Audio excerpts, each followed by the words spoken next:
that great millstone who ruled to dwell, and peace and blessing to the elect of the nation of Israel, Shalom. All right, we out here on another Saturday, a day before the Passover, to prophesy the downfall of America, which is Babylon the Great, and warn our people. Okay, tell our people of the things to come, tell them to repent to Yahweh Hashem Yahweh. So without further ado, This is 2 Chronicles chapter 36, verse 15. And the Lord power of their fathers sent them by his messengers, rising up betimes. That's right, rising up betimes, meaning rising up early. Who are the messengers? The prophets. All right, the prophets are the messengers. All right, continue. Rising up betimes and sending, because he had compassion on his people. That's right, because he had compassion on his people. By the mercy of the Lord sent the prophets to warn our people, the so-called Hebrew Latinos, and Americans, which are the Hebrew Israelites. All right, tell them to turn away from wickedness, tell them the days to come. All right, tell them everything that's necessary for your salvation. All right, and on his dwelling place. But, verse 16, but they mocked the messengers of the Most High. That's right. That's the spirit that a lot of our people are in these times as well, man. They want to make fun of the prophets. They want to mock us, man. They want to come up off. They want to be in the spirit of the making, man. All these things are our prophets going to their salvation, man. All right, so we see that with our people until this time as well.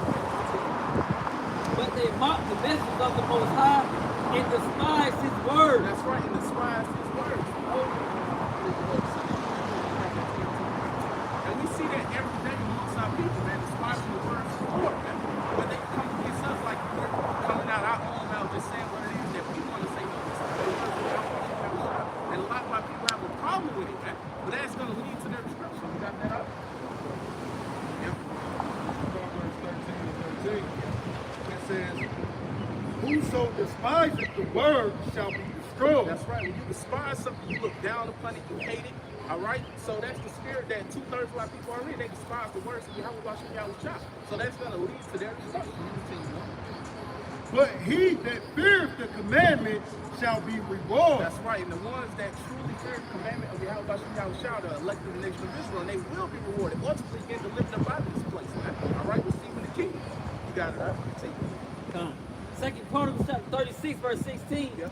But they mocked the messengers of the Most High. Yep. And despised his words. Yep. And misused his prophets. That's right. He misused his prophets, man. All right? We see that until this day, man.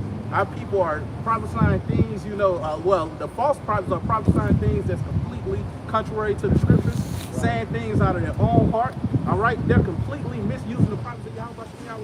Like I mentioned earlier, they want to come up debating it. They want to come up scoffing. They want to speak about what we got on. All right? When they should be receiving the words that we're saying to them. Until the wrath of the Lord arose against his people, Yep. till there was no remedy. That's right, man. So the ones that refuse to hearken, ultimately you're gonna get destroyed, man. We understand judgment will begin with our people, man. Pursuant to 1 Peter 4:17. The judgment must begin at the house of the Most High. But paraphrasing, man. The ones of us that know we're Israelites, man, it's a great responsibility knowing things that you know, man. It's kind of a great choice, knowing who you are, knowing who your enemy is, man. All right, this information not just for you to hold for yourself, man. It's very pivotal for you to express and tell our people all the things that you know, man. Hey, because now you're held accountable. Yep. You're held accountable. That's right. Got precept. Just real quick, Isaiah chapter 65 and verse 12. Yep. Therefore I will number you to the sword, Yep. and ye shall all bow down to the slaughter. That's right. We see that our people are being numbered into the sword, man. All right. The ones we just went into, man, that's refusing to hearken to Yahweh Shah. You're getting led into destruction, man. And during the time of Jacob's trouble, we're gonna see it, man. It's gonna get very brutal out here, man. Dead bodies throughout the streets, man. We understand these things are coming, but we know that's Yahweh Hashem Shah that's numbering you into the sword, man. Yep. You got it. It says, because when I called, ye did not answer. That's right, man. And we see that the Lord is calling. The Lord is calling right now, man. Why you think that we out here making our bodies a living sacrifice pursuant to Romans the 12th chapter, man? We're not doing this for no reason, man. This is the Lord calling out unto you, man. Stretching forth his hand. You got it. When I spake, ye did not hear, Yep. but did evil before my eyes. That's right. We see that our people are doing evil, man. Refusing to come back to Yahweh Shah, calling on these idols, calling on these false gods that can't, save them, that's not living. All right. We're calling on the true living power, man. All right. It's more on that. A little bit. Yep. And did choose that wherein I delighted not. That's right. And did choose that wherein I delighted not, man. All right. And our people see that until this day, man. They'll rather fill up these harlot houses, all right, follow the ways of the oppressor, all right, well, all these things is going to lead to their destruction, man. These things are not pleasing in the sight of Yahweh Shah, right? Got that little end there. Can you read that very end of it? It says, and then choose their way not to like the body. Got a lot of Jake right now that are true. Like everything that they coming up against the gospel, they will be saved. That's right. That the Lord is not delighted in you scattering the sheep. That's right. You got that out. This is Luke chapter 12, verse 49. I am come to set fire on the earth. That's right. Who is coming to set fire on the earth? Our Lord Yahweh Shah. Okay, we understand what our Lord Yahweh Shah, what he's going to do. He's going to return with you pull out of angels and shepherds. And there's going to be those blazing beams that concentrated fire that's going to come from those chariots, man. All right, you got it.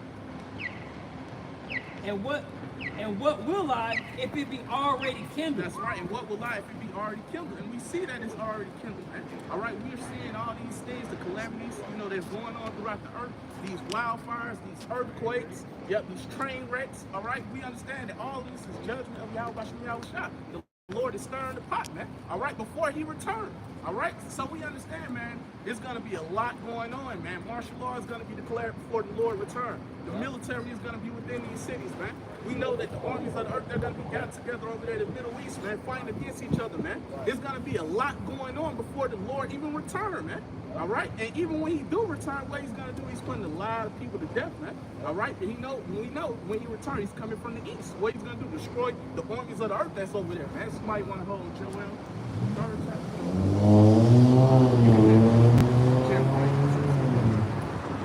This is Jeremiah 16:16. Yep. Behold, I will send for many fish. That's right, man. That's exactly what we're doing right now, man. We just mentioned, the things to come, but right now we're in the period of still fishing, man. Fishing for the like, all right, we're casting that net. We understand that some's gonna be good and some's gonna be bad, man. But we know that once we get started, like the nation of Israel, because that's gonna actually receive, man. All right. It says, behold, I will send for many fish, saith Yahweh. That's what we're doing right now. It's a project of fishing. All right, fishing for the you got it. And they shall fish them. That's right, and they shall fish them. And that's exactly what we're doing right now. Like I just went into fishing for the elect. You got it. It says, and after will I send for many hunters. That's right, and after will I send for many hunters, man. So some of these very men that you see right here, fishing, all right, meek, humble, all right. Some of us are gonna become hunters in that time, man. In the times to come, during the time of Jacob's trouble, man. All right, and we also know that it's gonna be a standard that's gonna be lifted for the elect of the nation of Israel. So you damn devils, you're not gonna have your way with the elect, pursuant to Isaiah 59:19. And they shall hunt them from every mountain. That's right, man. Very soon we're gonna become hunters, man. All right, and we know that mountains represents large governments. You got it. And from every hill. And the hills represents smaller governments. You got it. And out of the holes of the rock. That's right, out of the holes of the rock, man. So we understand, man, these very same men that you see right now fishing are going to become hunters, and we know a lot of you. Yep. Now I was going to say, yep. You got me. Yep. Not good, huh? Yep. Like I was going into, we understand there's going to be certain elites that's going to be looking to hide out during the time of Jacob's trouble, trying to escape the destruction. But we understand, man, they're going to get grabbed out of wherever they're hiding at, man. Right. So we understand that you can't escape the judgment of Yahweh Shah. You got to understand. This is more spiritual power. This is Luke chapter 10, verse 19. It reads, behold, I give unto you power to tread on serpents and scorpions, and over all the power of the enemy, and nothing shall by any means hurt you. Verse 20. Notwithstanding, in this rejoice not that the spirits are subject unto you, but rather rejoice because your names are written in heaven. Yahweh Shah was speaking this to his disciples. All right, but it's more so for the elect in these times living in right now. If we be of that number of written in the book of life, being those that are predestined and preordained to be delivered, we would be given power in these last days, man. Whether that's power of destruction or whether that's power of healing. Power is coming to the Lord's servants who are Israelites. That's why we got to continue to be patient, man. All right, we can't be in the spirit of being hasty. All right, like I'm so sick of this devil taking up arms. No, man, because we understand that vengeance belongs to the Lord, man. So, matter of fact, give me that. What's that, Romans?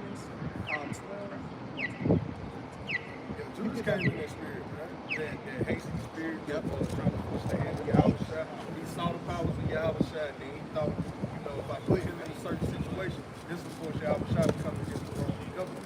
And Yahweh Shah was there being defeated by this man. That's right. You got that. Huh? This is Romans chapter 12, verse 19.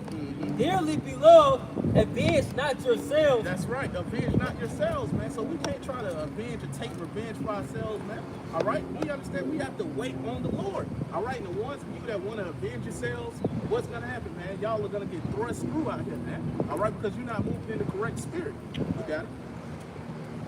Dearly beloved, avenge not yourselves, but rather give place unto wrath. That's right, man. So we meditate upon telling, man. You got it?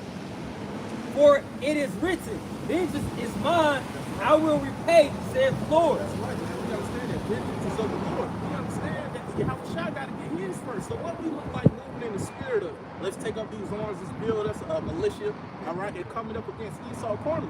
Did you forget that his blessing is the sword, man? A lot of y'all don't consider that. That's what y'all are going to find out very soon. These devils should be two horns. They can't even take over my county. They can't even take over my block. These niggas that's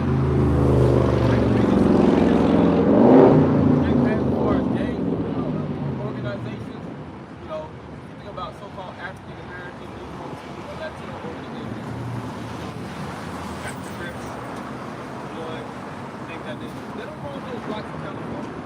Yeah, they represent, you know, Jacob, Watts, you know, things of other Compton. You got, they represent these different areas, but niggas getting locked up and bound up in the same street they represent. You know? And they've been occupying their territory. That, you know, gangs really started getting murdered around like 50s and 60s, old gangs. And then, you know, around the 70s, I'm not thinking that's the Crips. Well, right after the 60s, Stanley Williams, Chucky Williams, you know. But those jakes still haven't actually got rights of those different blocks and streets that they actually claim that.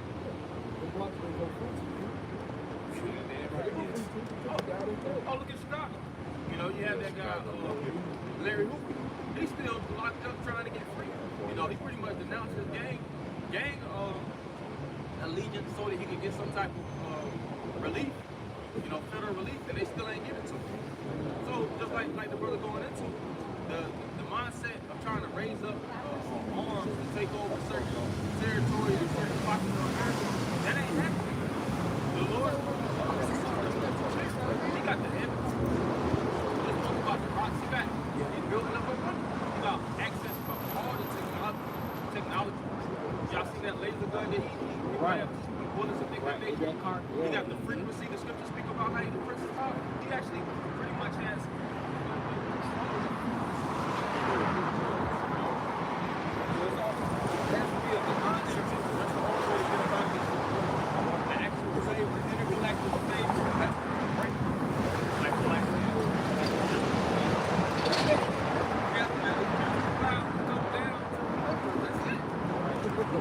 Right. If you say about the help, man, we need help from on high. We need help from Yahweh Shah. We can't deliver ourselves and we can't defeat Esau without the Lord, man. You got to understand that. You got that? This is Romans chapter 8, verse 6. For to be carnally minded is death. That's right. For to be carnally minded is death, man. That's plain, man. The ones of you that want to build you a military down here, thinking that you got the ability to come up against the devil carnally, man, you're going to be led to your demise, man. All right, you're going to get destroyed coming up against this devil with the wrong spirit, man. You got to understand it's a spiritual battle, man. We defeating this damn devil spiritually, man, but we understand that we have to wait on the Lord before we can even get raised up to get physical. And it said, speak up too. It says it's hard to hear, so speak up. Romans chapter 8, verse 6. Yep. For to be carnally minded is death. That's right. That's plain. Being carnally minded in these times is death, man. All right, you got it. But to be spiritually minded is life and peace. That's right. To be spiritually minded is life and peace, man. All right? And that's what we're doing now, continuing to be spiritually minded in these times, man. Making our bodies a living sacrifice, man. Coming up, prophesying, warning our people, man. All right? We see how this damn devil, you know, is trembling. All right? His kingdom is crumbling, man. All right? By the words that we're speaking, man. All right? By the spirit of power, Yahweh Shah. But we understand that we're doing this by remaining spiritually minded, man. Not carnally, man. Esau not worried about you getting 1,000 guns, man. He don't care, man. Do you understand this devil got certain things that's classified that you never even seen before that's gonna blow your mind in that time, man? You're gonna see very soon, you're gonna know, like, hey, nah, I need help from on high. I can't come up against these. I done ran out of bullets. You're gonna see that you moving in the wrong spirit and you constantly being warned. That's what he's saying. That's it on that. What's going on? Revelation 6. Oh, yeah, give me that. This is Revelation chapter 6, verse 4. Yep. And there went out another horse that was red. That's right, and we understand the horse represents power. That red horse speaking about Esau, Edom, man. All right, and power. You got it. And power was given to him. And it's like that set thereon Yep. to take peace from the earth. That's right, and that's exactly what Esau has done, man, throughout his time in rulership, man. This devil has took peace from the earth, man. Right. Dropping bombs on these nations, all right, taking, these different nations' resources, their lands, setting up his different agreements, man, all right? This damn devil, he has done nothing but push forth, wickedness throughout the earth throughout his time in rulership. And this place, America, which is Babylon the Great, hasn't been, what was it, since 1776, this place has been at war over 92% of the time, man. This damn devil is constantly, meditating upon war, man. You got it? If Oh, you got it. If I could say that, what brother was this reading? You'll read that back? This is Revelation chapter 6, verse 4. And there went out another horse that was red, and power was given to him that sat thereon to take peace from the earth. Esau was so wicked in how he goes about taking peace from the earth. He is actually taking the peaceful nature from man. That you got women out here brawling. You got the brother said earlier this week, a woman standing another woman's face thinking what you spoke up, and she blasted. Like what? Shot her in front of her kids in the back of the head. This is how crazy Esau is when in the nature of taking peace out of the earth. It's not even in the nature of humans anymore. That a woman to bang on him, man. That's how wicked of a society this guy's to. Right? That the women, the most fragile creature on the planet Earth, the most scariest individual is out here banging on people now, man. No peace. Yeah, if I could say you're right, bro, because I think it was a case you just closed. I believe it was in South Carolina, where the Edomite, I think his name was like Murdaugh or something like that. He just got consecutive life sentences for killing his wife and his son. See, but this what goes on when the wicked is in rulership, man. You got it? Oh, and then Esau will promote these foods, and he know it has adverse effects. You take a lot of minerals out of the food supply, it has adverse effects on the brain, man. Yeah. Yeah, heavy metals and things of that nature. But it'll be FDA approved. They'll show videos like, all right, if the food has this code, that means it's genetically modified. If it has this code, that means it's organic. So on and so forth. Esau doesn't actually try to take artificial products out of the system. If anything, he's trying to put more artificial products within the system. Right. And then he wonder why you have these 15, 16-year-olds that want to turn into what do they call them? Shooters. Active shooters overnight. Yeah. Buying those guns on the internet, putting the whole gun together. Right. Pre-printed. And just laying down the whole school. But that's the type of energy that the man is putting out. He controls both sides. You gotta think, like you said, the diet. When you study our diet, you understand the foods that we eat typically. They're, what's the word I'm looking for? More docile, softer animals. We're not out here eating aggressive ass animals. Too. Right. So then you got your people out here, you pig, shark, octopus, turtle, a lot of the diet on that. And I was thinking about this. What about the fact that we saw put the human flesh in your food, man? What is the effects of that on our human psyche? Right. And this damn devil, he knows how it negatively affects your body, man. But he still puts these things. Right, just like that JAB. You see how many people down for taking that JAB? This damn devil can't care. He's not reporting it. All right, he's saying from other causes. All right, so you see, man, this is what happens with these wicked ass devils. Continue on. And that should kill one another. And there was given unto him a great sword. That's right. That's what a lot of our people miss out on. They don't understand that there was given unto him a great sword, man. blessing that was given to Esau was the sword from his father Isaac. All right, and you see in these times, this damn devil, all right, has advanced his technology, and he has ICBMs, missiles that's capable of going from a continent to another, on top of other various weapons that Esau has, man. But y'all don't understand that. Y'all think that it's an even playing ground, man. It's not even. That's his blessing. Yeah. We gotta understand. We have to depend on our power. How about me? How was shot? All right, not coming up on each other. And if they don't believe that, they just think nothing will happen. That's Right. what our people say. That the Lord will do not good, nor will he do evil. That's right. That's what our people say. Nothing. Oh, it's just going to keep going as a regular day. We're here to tell you that that's not the case. That's right. You got it. Oh, you got it. This is Second Ezra, chapter 16, verse 13. Verse 13, it reads, "The earth quaketh and the foundations thereof, the sea ariseth up with waves from the deep, and the waves of it are troubled, and the fishes thereof also, before the Lord and before the glory of his power." Verse 13, "For strong is his right hand that bendeth the bow, his arrows that he shooteth are sharp, and shall not miss, when they begin to be shot into the ends of the world." That's right. When they begin to be shot into the ends of the world, we understand that the Lord, he's sending these plagues, but we know that ultimately, no missiles gonna be sent, man. All right, from one side of the earth unto the other, man. That's why scripture don't talk about the earth shall reel to and fro like a drunkard, man. What's gonna cause that? Missiles. All right, you got the Isaiah 30 more. Oh, so like, Verse 15. Yep. Oh, verse 14. "Behold, the plagues are sent, like you said, Yep. and shall not return again until they come upon the earth." Verse 15. "The fire is kindled, and shall not be put out till it consume the foundation of the earth." Verse 16. "Like as an arrow which is shot of a mighty archer returneth not backward, even so the plagues that shall be sent upon the earth shall not return again." That's right, man. We know that's the Lord that's sending and bringing these plagues upon this place, man. All right, leading up into those missiles. So, matter of fact, somebody hold me, give me that, Zechariah. No, you got that out.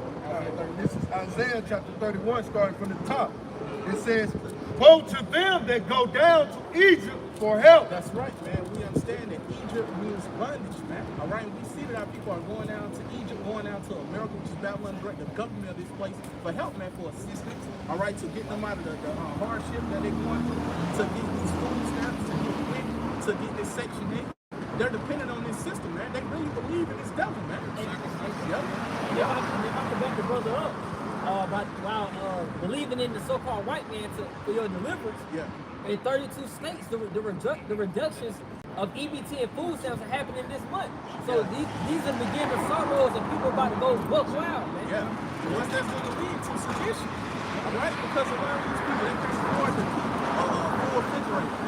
They can't stop having sex. Yeah. Jacob's in that turn-up spirit. Esau done cut off that ability for these women to just go, kill their babies. Yeah. Hey, he done turned that out. And now that you're gonna have these babies and it ain't no food, who you gonna turn to? You ain't never turned to the Lord. Who you gonna turn to? You gonna turn to Esau. If like I saying that's heavy to the brothers saying that, because even when Israel was oppressed, going all the way back when, what Jake do? They get together and they produce their seed more, and that's a sign and token really of oppression. You know what I'm saying? For us on this side, knowing that we catching hell, but Jake trying to find some comfort in this BS. Yep. Same Jakes, that was going off in the wilderness, man. That wanted to go back, reminiscing about the onions, the leeks, the cucumbers, all right, and all these things, man. They don't want to leave this place. They love it here, man. All right, they don't want to spiritually depart from this place like the scripture goes to in Micah 2:10. The rise in the part, this is not your rest. You don't want to depart from this place spiritually, man. So you got to die down here, man. Yeah. Continue on, man. Woe to them that go down to Egypt for help. That's right, destruction unto you, man. And All stay on horses and trust in chariots. That's right, and stay on horses. And who's in the power seat? America, man. And trust in chariots. And we see that with our people. They trust in the military, man. All right, the great USA, man. Thinking that this is the greatest, the boldest military. All right, because we understand, hey, this that virgin daughter. All right, we understand that this place hasn't been touched yet. So our people, they haven't, seen missiles flying throughout America, man.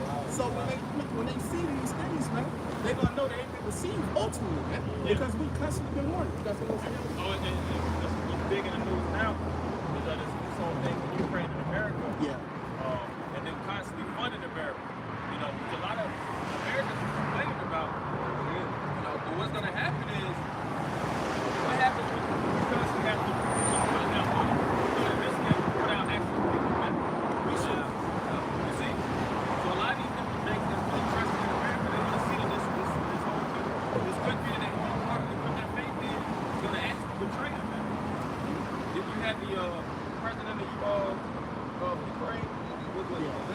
Zelensky or something like that. Yeah, Zelensky. He was basically saying if America stops giving out funds, he said a lot of Americans are going to be giant, man. You know, basically they're going to lose that occupation of that land, and America's going to do whatever they can in their best interest to occupy that land. Because if the Ukrainian government is and the military is rolled over, what are they going to have as a defense? Defend that or occupy that land? Nobody. So that means and America has a strong interest and strongly invested in Ukraine. That's why they're putting all this money towards it. Ukraine was actually pushing back. Ukraine don't want to keep fighting. The United States is like, nah, man, you gotta fight, bro. Like, we gotta, Just like you fighting and you want to drop it, you just That crowd push you into that thing.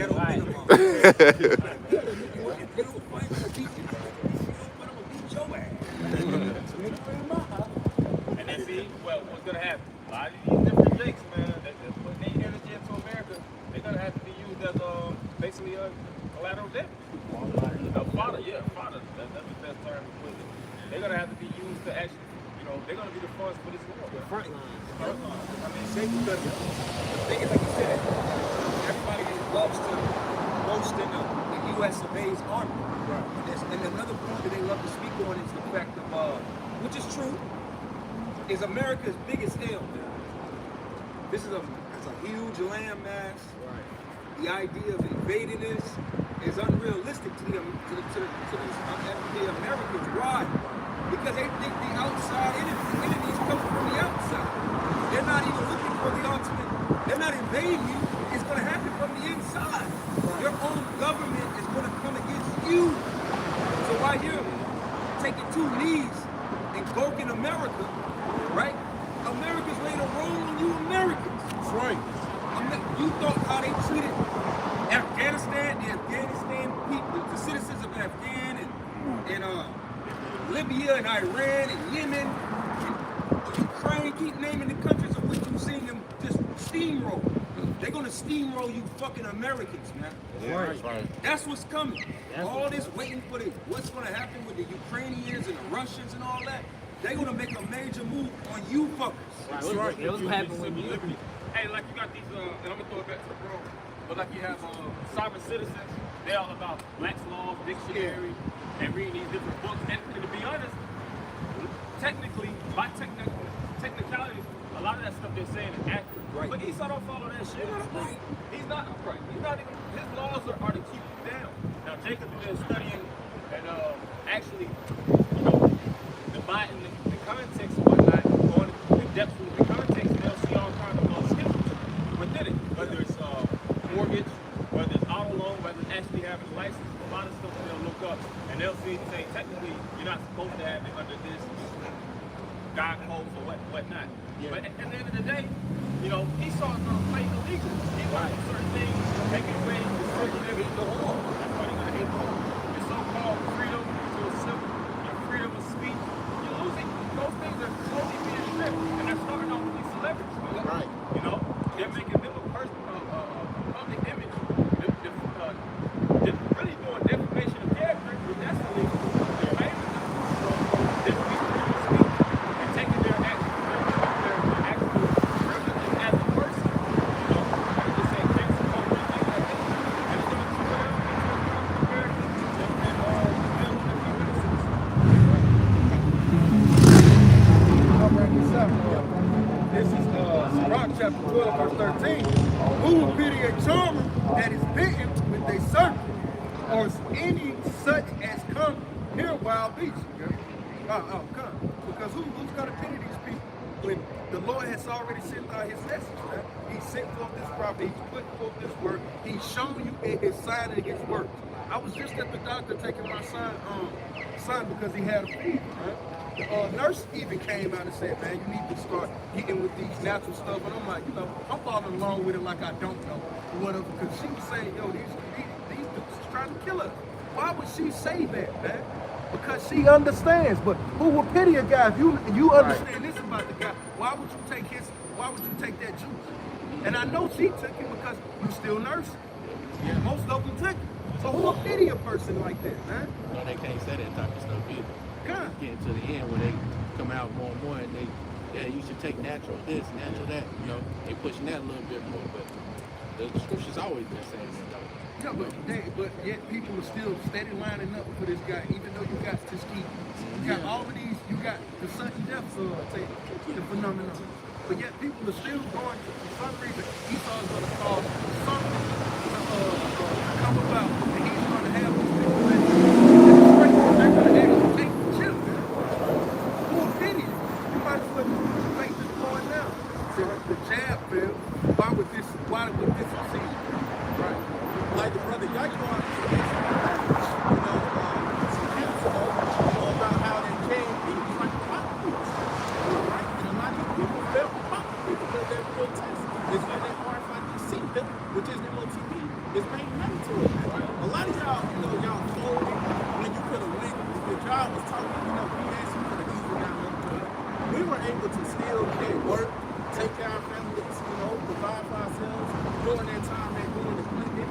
All right, but a lot of y'all folk. So how much good we actually mandate something? And when this system collapsed, man, when this dollar collapsed, and you have to buy and sell by way of using that RFID here, man. Esau, man, he got y'all people in the bag already, man. All right, and we're constantly warning you, and the ones that set up, the fail, man, we can't keep you out of it, man. All right, but we got to continue to push this word out and let our people know what's coming, man. All right, whether they hear from them, because we know 2/3 they're going to listen to us anyway. Look at this. This is Ezekiel chapter 38, verse 1. And the word of the Lord came unto me, saying, Son of man, set thy face against God. That's right. We understand that God is speaking about Russia. You got it. In the land of Magog, the chief prince of Meshach and Tubal, and prophesy against him. That's right, man. We understand that the Russians are dwelling in that land today. We understand that Magog was the son of Japheth. All right? But these damn devils are dwelling in that land today, man. These Russians. You continue. Verse 3. And say, thus saith the Lord power, behold, I am against thee, O God. That's right. Behold, I am against thee, O God. Okay? Even though we always speak about Russia coming up against America and them hosting their military and all these different things. You understand that? That's war. All right, you Russians. All right, but you're going to be used to come up against America, which is not going to work. The chief prince of Meshach and Tubal, verse 4. And I will turn thee back and put hooks into thy jaws. That's right, and we understand that it's the Lord that's stirring up the hatred, and these Russians putting back in their USSR spirit to come up against America, which is now under the president. We understand, hey, like Proverbs 21, all right, the king's heart is in the hand of the Lord. You want to say where the heart in the Hebrew is live, all right, which you understand that's the Lord that controls the minds of these kings.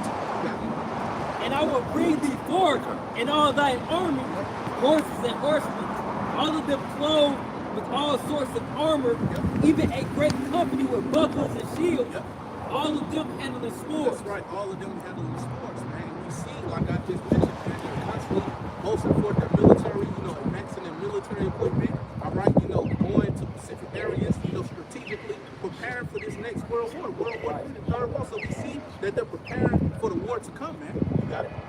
Verse 5. Persia, Ethiopia. That's right. It says Persia. All right? And we understand that that's. Read that real quick. Ezekiel 38, verse 5. Persia, Ethiopia. Persia speaking about Elamites. You say Ethiopia. Ethiopia is speaking about the Cushites. You continue. And Libya with them. Libya is speaking about the so-called North Africans. They're going to be with Russia. You continue on. All of them with shield and helmet. Verse 6. Gomer and all his bands. Gomer is speaking about Turkey. Okay, we understand that Turkey recently had relations with America, which is Babylon the Great. All right, still do. But we understand that Turkey is going to come up against America, which is Babylon the Great, in World War III. All right, you got it. And all of his bands, the house of Togomar of the north quarter, and all of his bands, many people with thee. Verse 7, be thou prepared, and prepare for thyself. That's right, we see that they're preparing for war right now, man. All right, you got it. Thou and all thy company that are assembled unto thee, and be thou a guard unto them. That's right, and be thou a guard unto them. So we understand that Russia is going to be a guard unto these different nations, man. All right, to come up against America. Verse 8, after many days thou shalt be visited. In the latter years thou shalt come into the land that is brought back from the sword and is gathered out of many people. That's right, the land that's brought back from the sword. Speaking about the land of Israel. Right? against the mountains of Israel, which have been always waste, but it is brought forth out of the nations, and they shall dwell safely, all of them. That's right, because we understand that, you know, after this next World War, well, let me say it like this. We know that during World War III, not only will America, which is Babylon the Great, be destroyed, but we know that missiles will hit the land of Israel as well, man. But the difference is that land is going to be built back up again, man. All right? And we will be able to dwell in that land, man. All right? We're going to go back into our land, but we understand the Lord's going to put us in our land. All right? Oh, you kind of. Yep. This is Ezekiel chapter 38, verse 19. Yep. For my jealousy and in the fire of my wrath have I spoken. Surely in that day there shall be a great shaking in the land of Israel. Yeah, like the brother just mentioned. Because the true people of that land are not there right now. The Lord's about to judge that place. It's just that simple, man. Those people in that land right now are pretending to be us. All right? And so great judgment is coming, and this is all predestined already. So that great judgment is awaited to happen, and it's going to happen in the midst of World War III, as the brother mentioned. That's right. This is Ezekiel chapter 38, verse 9. Thou shalt ascend and come like a storm. Thou shalt be like a cloud to cover the land. That's right. So we know that the head of Russia, all right, which we know could be Vladimir Putin, all right, is going to lead them to come up against America, man. You got it. Thou and all thy bands and many people with thee. Verse 10. Thus saith the Lord power. It shall also come to pass that at the same time shall these come into thy mind. That's right. Some things come into their mind. Come into the mind of who? The leader of Russia, man. All right, you got it. You got to remember, like I just mentioned in Proverbs 20:21, we understand the king's heart is in the hand of the Lord. Roughly paraphrase. So it's the Lord that's orchestrating all of this, man. That's in control. You got it.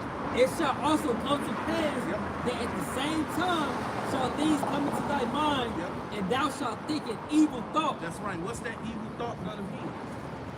Press the button. Send missiles to America, which is Babylon the Great, to destroy this place. All right? That's gonna be that evil thought. So no matter if they don't want to do it, the Lord is gonna make them do it. Exactly. Because the Lord is in control. Right. You got it? Verse 11. And thou shalt say, I will go unto the land of the unwalled villages. That's right, the land of unwalled villages. We understand that's speaking about the land of Israel and America, which is Babylon the Great. Man, you had this damn devil Trump, you know, back when he was in office, you know, speaking about building walls. All right, this damn devil wasn't successful, man. All right, but we understand, just like in the ancient world, it was walls that would surround the cities in its entirety, man. Okay, but it's not walls surrounding America, which is Babylon the Great. So we know America, you know, is that unwalled village as well. Yeah. Verse 11, and thou shalt say, I will go up to the land of the unwalled villages. I will go to them that are at rest and that dwell safely. That's right. Who are at rest, man? You so-called Americans, man. Y'all are at rest over here, man. That's right. Like back to what we was going to, man. All right? Y'all go down to Israel help. All right? Y'all trust in his military, man. Y'all trust in Esau, Edom. All right? To continue to protect y'all. All right? To deliver y'all from any trouble to come. All right? A lot of y'all trust in these things, man.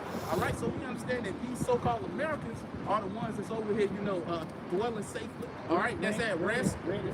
Yeah, the bread and circus, man. You know, that's constantly keeping people distracted. You know, from what's really going on throughout the earth.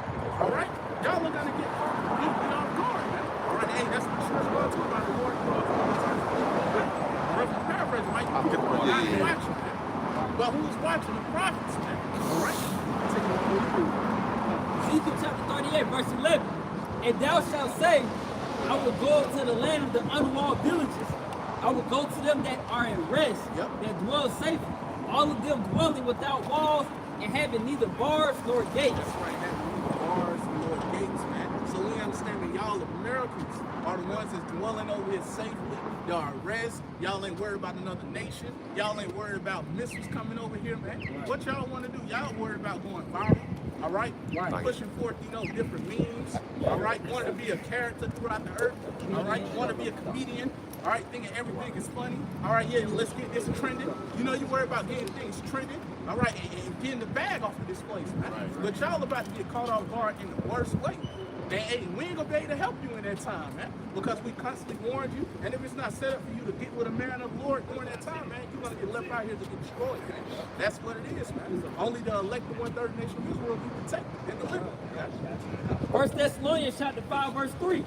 For when they shall say, peace and safety. That's right. That's the spirit that these people are in right now, man. When they shall say peace and safety. Back in 2020, when we had the pandemic, a lot of these people were extremely worried, going around with their mask on. All right, a lot of them went ahead and took that JAB. All right, a lot in 2020.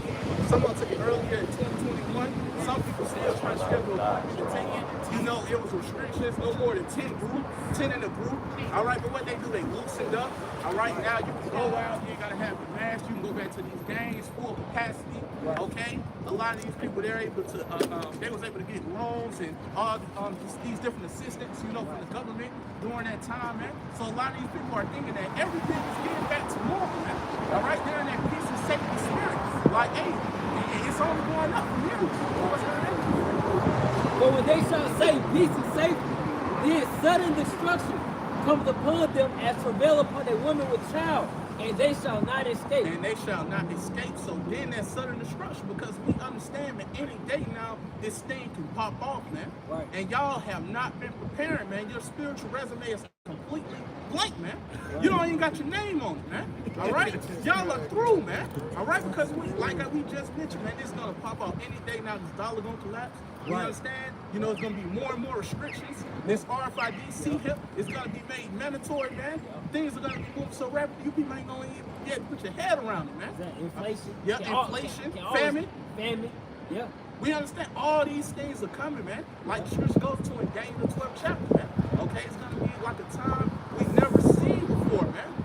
And y'all thinking that we're just men out here talking, man. Right. But we're constantly warning you, man. And we just angry black men Right. with Bibles. Right. Just mad at America and so-called black woman, man. Right. No, man. All right, saying this humbly, we understand that we have it for ourselves, man. But we understand we have a great responsibility. We got to continue to come out and warn our people. All right, making our body a living sacrifice, no matter it's cold, wet, all right, extremely hot. We understand we got a job to do, man. And we're constantly, you know, coming out and doing what it is that we have to do. Lord willing, the Lord keeps spirit on us to continue to endure in these times. All right, because we can't remember ourselves. So we got to keep working. All right, and doing what's necessary for our salvation. You can down there. This is Isaiah 31. I'm going to jump to 3. It says, tell the Egyptians are men, not God, and their horses flesh and not spirit.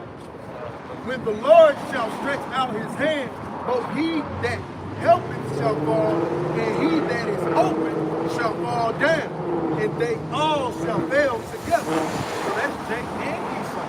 Everyone, the Lord says, no hand join their hand. The wicked should not go unpunished. You see, I'll just read it back. It says, both he that is helping shall fall, and he that is hoping shall fall down. They all shall fail together. So that's Jake and his protection. The Lord is going to come back and he's going to wipe all of that away, and he's going to show our people, hell, man, that was no God even trusted. Should have trusted in me. That's right. That's right. Beautifully said. You get that out. This is Proverbs chapter 11, verse 21. Yep. No hand joined in hand, the wicked shall not be unpunished. That's right. Just to land back on the brother's point, man. Don't hand join in hand, the wicked shall not go unpunished, man. And we see that a lot of our people, they're joined hand in hand with this damn devil, man. Okay, and the greed to Esau, Edom. All right, want to walk like him, want to talk like him. All right, want to be amongst this damn devil, man. All right, but you understand, you're going to get destroyed right along with this damn devil, man. All right, and we're constantly warning you, man. You got that in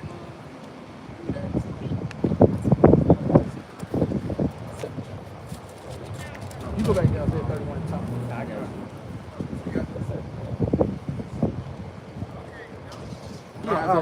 it. This is Isaiah 31 from the top. It says, woe to them that go down to Egypt for help and stay on horses and trust in chariots because they are many, and in horsemen because they are very strong. That's right. You see, America, you know, has all this military equipment, these missiles. Okay, our people, they trust us. Right? It says, because they are very strong, but they look not unto the Holy One of Israel, neither seek Yahweh. That's right. That's their problem, man. All right, they're not looking at seeking Yahweh. All right, they're constantly, you know, they got their head so far up this system, man, that they don't know what's going on. They're not worried about who their true power is. They're not worried about who their enemy is, man. They're just completely comfortable down in America.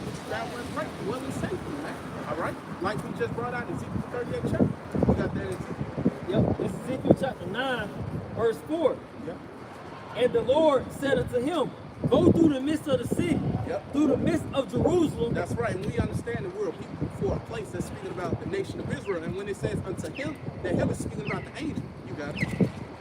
It set a mark upon the foreheads of the men that sighed and that cried for all the abominations that be done in the midst thereof. And that word mark in Hebrew is tawah, which means exempt from judgment. That will be placed upon the elect, man. All right, who are the ones that's truly sighing and crying? The elect, man. Lord, we'll be a part of them. We call ourselves the hopeful elect. We understand that the men of the Lord are the ones that sighing and crying, man. All right? You see, we're sighing and crying right now, man. All right, for all the abominations that be done thereof, man. All right, we're tired of them ruling and wickedness, pushing forth his unrighteous decrees, pushing forth GMOs, pushing forth his wicked philosophies, homosexuality, pedophilia, bestiality, feminism. All right, we're tired of all these things, man. Stuff polluting the earth. All right, all these things are coming about from the so-called white man. All right, you got it.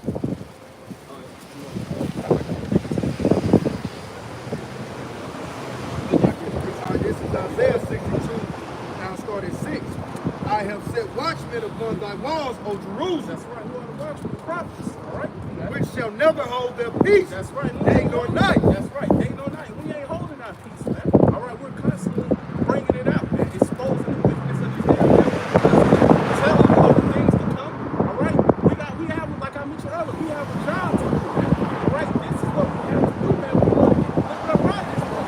And we also care about our people, man. All right. As much as a lot of people may try to make it seem like, oh, we do, man. You see, man, that this is an act of love, man. All right. We're putting our lives on the line, man. All right, on the line, like scripture goes to Revelation, I mean, not Revelation, but Romans, the 12th chapter, making our bodies a living sacrifice, man. And that's exactly what we're doing, man. And that shows that we have faith in Yahweh Shah, because this damn devil can roll on us at any time, man. All right, he can roll on us like, all right, he's speaking these things about me and my kingdom, bringing this out, bringing that out. All right, this damn devil, he could have his way with us, man. But we understand the Lord has the angels around us, protecting us, man. All right, we believe that we're around men of the Lord, man. Right. So we ain't got nothing to worry about. We're going to constantly bring it out, man. We ain't holding our peace, man. All right? We ain't taking no 501c3s. We ain't taking no bag. All right? We ain't doing none of that, man. We're going to continue to bring it out, man. This is Ezekiel chapter 9, verse 5. Yep. And to the others he said in mine hearing, Yep. go ye after him through the city, Yep. and smite. Let not your eyes spare, Yep. neither had ye pity. Yep. That's right. Let not your eyes spare, need to have you pity, man. No mercy. That's what's coming upon the ones that's not going to have that mark. That it speaks about Ezekiel 9:4. All right? Which is the word in Hebrew, which means exempt from judgment. All right? You continue on. You're going to get destroyed. And like the brother mentioned, again, that's exactly what we're looking to be during this time of the Pesach, during this time of the Passover. Yeah. We're looking for the Lord literally to pass over us while he's committing judgments upon the earth. You know? That's right. This is Ezekiel chapter 9, verse 6. Slay utterly, old and young, That's right, man. Old and young.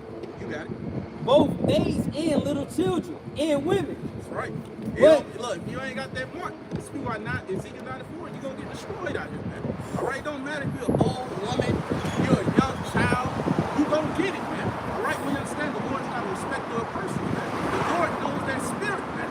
All right? A lot of y'all get caught up in these corner things, man. The visual aspect of it, man. The carnal aspect of it. All right? But we understand the Lord knows the spirit. You got it. But come not near any man upon whom is the mark, and begin in my sanctuary. But come not near any man upon whom is the mark. Yep. Paraphrase, so that's protection right there, man. Right. All right, we understand the Lord's going to have a hedge around the elect, man. So we have to believe these things. It's already written.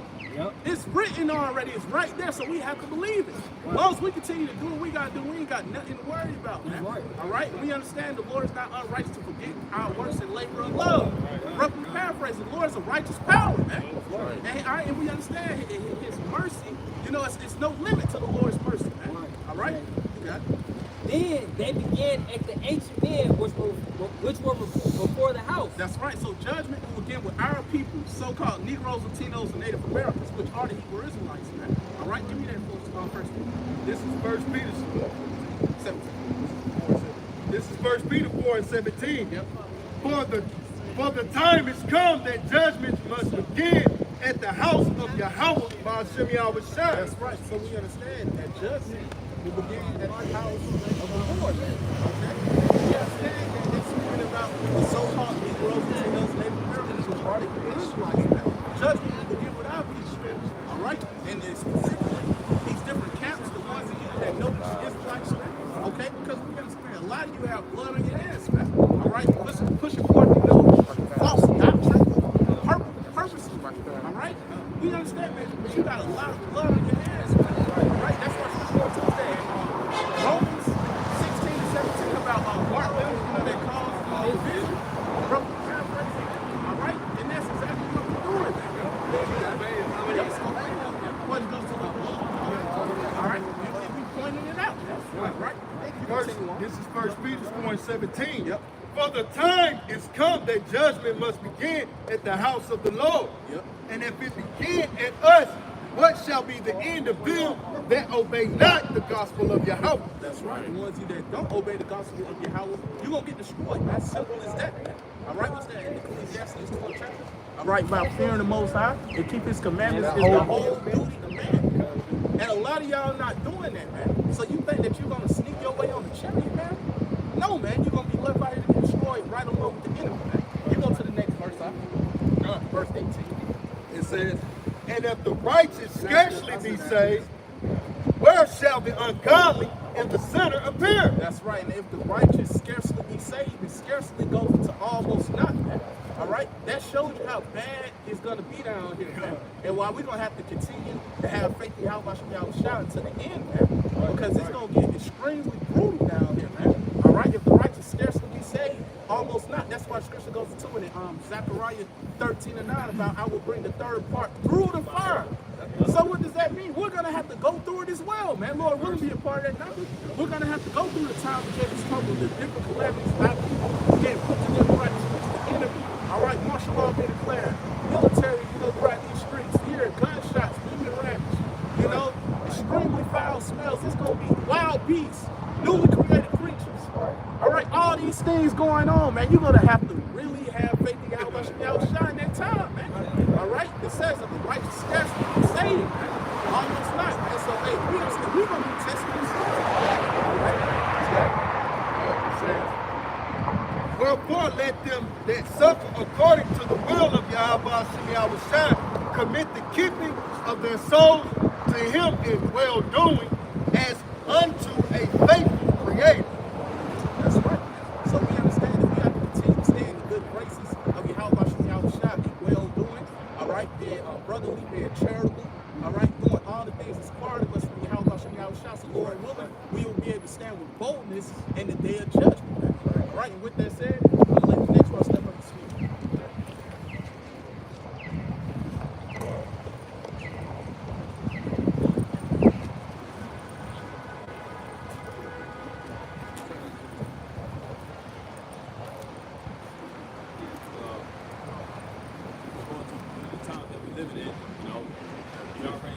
Basically, almost into the Passover, we understand that judgment is taking place during that time.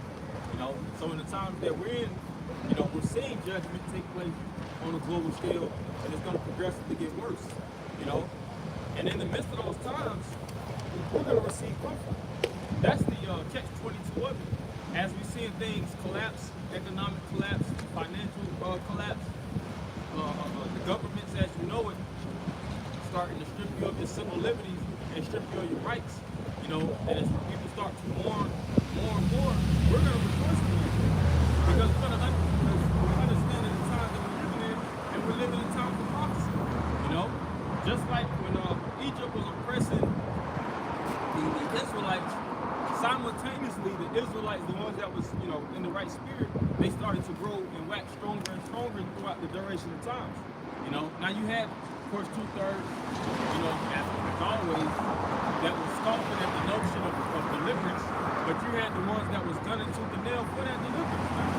You had two main spies, not spies, but they did actually follow Joshua and Caleb, and they was looking upon the Hamites, and then we had some of the men that were saying that basically they were looking like grasshoppers. And we couldn't take them down, but we had Joshua authority. Like, you know, the Spirit of the Lord with us. We could take over, man. You know? And nonetheless, like I said, as the duration of time progressed, those men grew and waxed stronger in the midst of the battle, man. As well as the, you know, certain men that was in league and in conjoined with that same spirit, you know. But like I said, the times that we're living in, a lot of Jakes are going to lose their lives from trying to comply to the ways of Esau, man. You got that? 2nd and 50.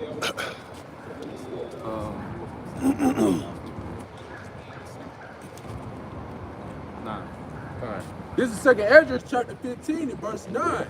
And therefore said Yahweh, I will surely avenge them and receive unto me all the innocent blood from among them. Verse 10. Behold, my people is led as a flock to the slaughter. It says, behold, my people is led as a flock to the slaughter. That's talking about the 12 tribes of the nation of Israel. You know, you Jakes are basically in the inner cities. You know, you're really already positioned in a situation where you can be preyed upon, man. You know, if you look at a lot of these cities, those rural outskirts areas, predominantly those are Edomites that own those major land masses, man. So when SHTF shit hits the fan, there's nothing to lock down the metropolitan areas. Right, it's already centralized. It's already centralized. If you look at what do they call it? Like the heart of, you have the saying, the heart of the city.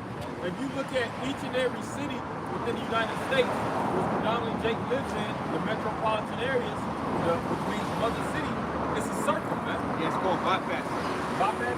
Yeah, you like 285 is a 285. 285 is a bypass, and then also like you were saying, like when you go down to Jacksonville, you driving through Jacksonville, Florida, which is I think the largest county in America, or some shit like that. They have a bypass that takes you off of 95, one of the highways. All the majors, like you said, the backyard, all the major cities have bypass. Yeah. I remember looking out, and you can look on Google Maps, and you could go to each state and go to the capital and start to enlarge it. You're gonna see a circle around it. You're gonna see a circle around it. You're gonna see a circle around it. Perimeter. And those concentrated areas what's in the middle is Jake, man. Yeah. You see? That's everywhere, man. So it says that my people are led as a flock to the slaughter. I will what? I will not suffer them now to dwell in the land of Egypt. See, I will not suffer them now to dwell in the land of Egypt. This is the new Egypt. Hell, you have Memphis. Hey, Salaki, bro, you're right. This is the new Egypt. You got in Illinois, you have a Cairo, Illinois. Cairo, Illinois. Memphis, Tennessee. You see? Those different land masses. Oh, you have the pyramids on the back on your dollar bill. There's so many indications that this is modern day Egypt. You got the pyramids in Vegas. You got the Sphinx in Vegas. The obelisk in DC. Obelisk in DC. The obelisk. You got a lot of different obelisks around the United States, man. Those are different images and idols that were set up in Egypt, you know, as basically to the masses of the people. And what's most importantly is the Israelites basically being in today's the new Egypt, man, serving in bondage, building these, like it says in the time of Exodus, that they built certain cities, Pithom and Ramses. Who built DC? Who built Vegas? Who built Atlanta? Who built these different these major cities and things of that nature? Jake. The blacks, Latinos, and Native Americans. Who's part? When they be looking up construction sites, it's mainly northern people. You see them damn Asians. I ain't never seen a bunch of Asians with hard hats on. It's like, you know, building in the neighborhood. You go in a neighborhood and you might see, you know, it being, like I said, under construction. You don't see a bunch of Arabs. I ain't never. If it is an Arab, then he gonna be over everything. You don't even see that. Huh? You know what I'm saying? You don't see none of that lawn care services. That's Jake, man. The blacks, Latinos, and Native Americans. Right. You might see a heap of Northern Kingdom, whether it's Mexicans and things of that nature, or you'll see Jamaicans, you know, or sometimes you'll see some West Africans or Africans. A lot of them is Jake, man. Right. You see? So this is modern day Egypt. The correlations is parallel, man. It's uncanny. It's uncanny. Yeah. But Jake can't look in the past and they don't. What it says, if lot of Jakes sold their soul pretty much in ancient Egypt, and they're gonna pretty much sell their soul in modern Egypt. Right? You keep on. Continuing on, verse 11.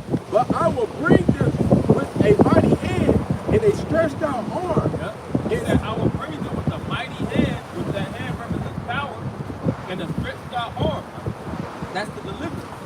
Just like the Lord delivered us from ancient Egypt, He's going to deliver us out of modern Egypt. This is the last of the captivity. You know? We ain't going to have to wake up and labor. You know, you're 9 to 5, you're 9 to 9. You know, working 6 days, 7 days, and we're putting all your mind into, all right, if I work this job for 20 years, I have this amount of stock, and I have my 401k, and I got my retirement, now I got my pension and whatnot. That'll actually cover me for my latter years. You know, that's a lot of Jake's mindset here in America, man. You'll see certain old head Jakes on your job, and they always speaking about how good the job did them, not knowing they pretty much sold their soul. You know? Hell, I seen this, and I put it in the group. You know, you might work a job, and you might make $30,000, $40,000 a year, and you work a couple of years, accumulated. You know, you got some Jakes that work certain jobs and end up becoming a millionaire. But in their latter years, their bodies already broke down. They pretty much gave their body and soul to that job. You're worth way more than a few million. Hell, I like I said, that article I put, I forgot how much they actually said melanin is worth. Esau actually studies the actual, you know, physical makeup of you blacks, Latinos, and Native Americans. He knows your worth, man. He knows how much the human body is worth. He knows how much the human soul is worth. And really, the soul is priceless, man. But he'll put you in these different departments, and he makes you work tooth and nail for pennies, man. Pennies on a dollar. You see? Which is pretty much free labor, because all the money that you're actually generating is you're not getting resources from these different jobs. You get a paycheck. Back in the ancient world, like during the time of Abraham, if they had servants, they would bless those servants with cattle. They would bless those servants with land. They would bless them with certain resources so that they could generate self-wealth. You don't get that from these different companies, man. You get a bullshit paycheck. And you constantly have to buy into the different departments of Esau. You gotta go this way. You know? You have to actually be centralized within this government to a certain really fully in order to actually make money. True resources reproduce. And he won't let you actually gain the resources. Why do you think these houses are becoming more and more expensive? Not only they're too expensive to buy, they're damn near too expensive to even live in, to maintain, to pay rent. Here it is, you renting, but you can't even afford rent. And they set these zip codes up. They already know, all right, the average person might make $14, $15, $15 an hour. That might be the average amount of money. Google your census. Like if your census, if you look up the census of your region, like if you live in Stone Mountain or Dorville or Stonecrest or Mableton, you can actually pull up the census. It'll tell you how many people live in that region. It'll tell you the average income. It'll break that shit down to how many young people over 18, under 18. It'll break it all the way down. Then you're supposed to make 3 times the rent. But then you have to make 3 times the rent. Make it make sense. Or if I may add, the scriptures, see, you had this devil talking about we're myopic in our viewpoint. But the scriptures say, search out the ways of your fathers. Our fathers, as the bishop's going into, our forefathers didn't prefer metropolitan cities and shit, man. Our forefathers preferred to live in smaller rural country areas because you have more space and autonomy. Your money goes further. A lot of you niggas living in, you mind if I can go to Deuteronomy 28 and first shall I be in the city. Because a lot of you Jakes, you born into this living in the city-ish, and it's killing you. Most 99, I was talking to my Rick earlier about 99% of you niggas living in major cities shouldn't even be there. You need to go back like your forefathers and your great grannies and your grandpas. Get out of Atlanta, go back to Valdosta, man. Go to Cairo, Georgia. Because these big cities is killing you niggas. It's eating you alive. Yeah, read that real quick. Well, Jake trying to keep up with the Joneses, you know?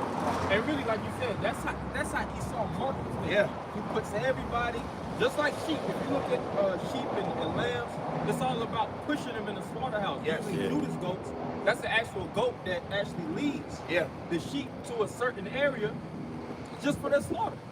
I don't know if you brothers ever seen that video how it works. Yeah, Judas goat. Judas goat to get it to a certain degree. Then it cut left. It doesn't actually go within the slaughter. It actually cuts left. Gotcha. All of them go into that area to get slaughtered. Man. Just like it tells you in 2nd Ezra. But you got it, bro. Deuteronomy 28 and verse 16. Cursed shalt thou be in the city. Yeah, cursed shall thou be in the cities. And that's every city. That's big and small, but that's London. That's gave me some other cities around the world. That's Johannesburg, Australia. That's Kenya, Africa. You name it. Every little city in between where you niggas are at, where you where you Israelites are at. You're cursed. Oh, hell yeah. That's why when you go down by these bridges, right, by these by under 75, 85, under 20, who the most of the people that you see under there? Niggas. Niggas. Who's the most of these the state capital? I was gonna say these where do they go? These where do they go? The homeless go? Homeless shelters. Who the most in the homeless shelters? Our people. Okay? Because you bought, like the bishop's going into, you bought into this Edomite way of living. What you think is success is off. You niggas think success is living in a like you said, a 1,500 square foot apartment that's costing you $8,000 a month. You think that's success? You think that's successful? You living in a prison cell and paying $8,000 a month for it. I'm winning. No, you're losing very bad. Whereas Esau be living in these little ass cities in the middle of the country. You don't even know where the fuck it is. And he's living rich, living well. But you guys, I can't, niggas all on the internet, I can't wait to get to Atlanta. Why? Why? To suffer? Right. You can finish it off with going back to you, brother. It says, cursed shalt thou be in the city, and cursed shalt thou be in the field. Oh, but the scriptures tell us that the field is the world. So it's a flip side. These curses gonna be on your ass whether you are in the city or in the country, right? Because see, I was speaking to a brother and he always speaks on this. A lot of you Jakes, you do be in these dilapidated areas of the country and you ain't got shit. A lot of you niggas ain't got no choice but to work at Hardee's for 40 years. Yeah. That's all that's there. That's all that's there. Okay? A couple fast food restaurants. Yeah, you know, Shirley's fried chicken. Or you might get one of those jobs at where they have a lot of those different industries on the outskirts, you know. Which that really kills you the quickest, those factory jobs. Factory jobs on the blowing outskirts. out smoke like no other, you know. You know, hey, even the Northern Kingdom. If you look out west and Midwest and things of that nature, I had seen a video where it was dealing with the Navajo Nation. Dad was cursed by cold, and it showed like the Vegas Strip, how all the lights and the things are generating the glitz and glamour, but in the background, what it takes to keep that strip and that whole city generated, it's all that coal. And a lot of those dadites working those different coal fields, and they're dying from actually working there. But they don't have no choice because that's all they got. Coal mines and things of that nature to work, you know. And the actual video was called Cursed by Coal. So those individuals was developing black lung. Yeah. They was developing black lung, and guess what? They was going to the government to actually give them some type of relief, and they wasn't trying to give it to them. So that's why it says, cursed be thou in the field, and cursed be thou in the city. Wherever you go, you're going to be cursed. That's why you shouldn't be put invested into this world, man. The scriptures speak about fleeing the shadow of this world, because this world doesn't do nothing but promote death. You know? You go back. Okay, this is 2nd Ezra 15 and verse 11. But I will bring them with a mighty hand and a stretched out arm and smite Egypt with plagues. See that? And smite Egypt with plagues. We remember, of course, the 10 plagues that Egypt has got hit by, and America's gonna get hit with the same plagues, man. You know, where they had the death of the cattle. And if you even look, you have these different videos where it speaks about like strange phenomenons. It'll be animals beaching themselves, or it might be livestock that's just dying off, bees just flying from the sky. The Lord is going to actually accelerate and amplify that to the point where, individuals, they're not going to have an answer. Hell, you just had this article I said, they said that the sun is basically making like a heartbeat. I don't know if y'all seen that. It's actually because you got individuals that do analytics of the sun. They said in one article it said that basically a piece of the sun kind of broke off. You know, but Esau will look at those things and they measure. Just think about how Esau measures the time. He looks at these things and they even have a doomsday clock that actually went closer to 90 seconds away. 90 seconds away. So Esau knows that the time of the end is close, man. Doom and gloom is coming, man. You got it. Continuing on.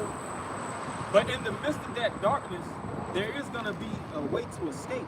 This is the way to escape. Just like you have a tunnel, you have to go through that. You have to go through that passage, but at the end of the day, there's gonna be light at the end of the tunnel. This is that tunnel, man. You're gonna have to go through the range of the scripture. I just think about, we're gonna go through it, man. It's not like when everything is collapsing, we're not gonna be in the midst of it. The Lord is gonna try us too. That's the time of Jacob's trouble. Jacob is talking about all of the 12 tribes, man. That's right, brother. You know, when there's an actual grid malfunction or what they call it, an EMP. Say for instance, there's an EMP and all the lights is cut off. That don't mean we're gonna have access to light. You know. Now at the end of the day, this is gonna be that light, and the Lord is gonna through scenarios get us by. We don't know. The scripture says that we walk by faith, not by sight. Yeah, we don't know how, huh? You know in part. We know in part, prophesy in part. We don't know how this situation is gonna go when everything goes down. Might be a brother with you. You might be a brother that's alone. You might have a unit of brothers. You see, every situation and scenario, and it's written in the scriptures, but it's gonna be a way to escape if we trust in Yahweh Shema Shah. We're gonna be led out of troubles, but a lot of jakes are gonna be led in trouble.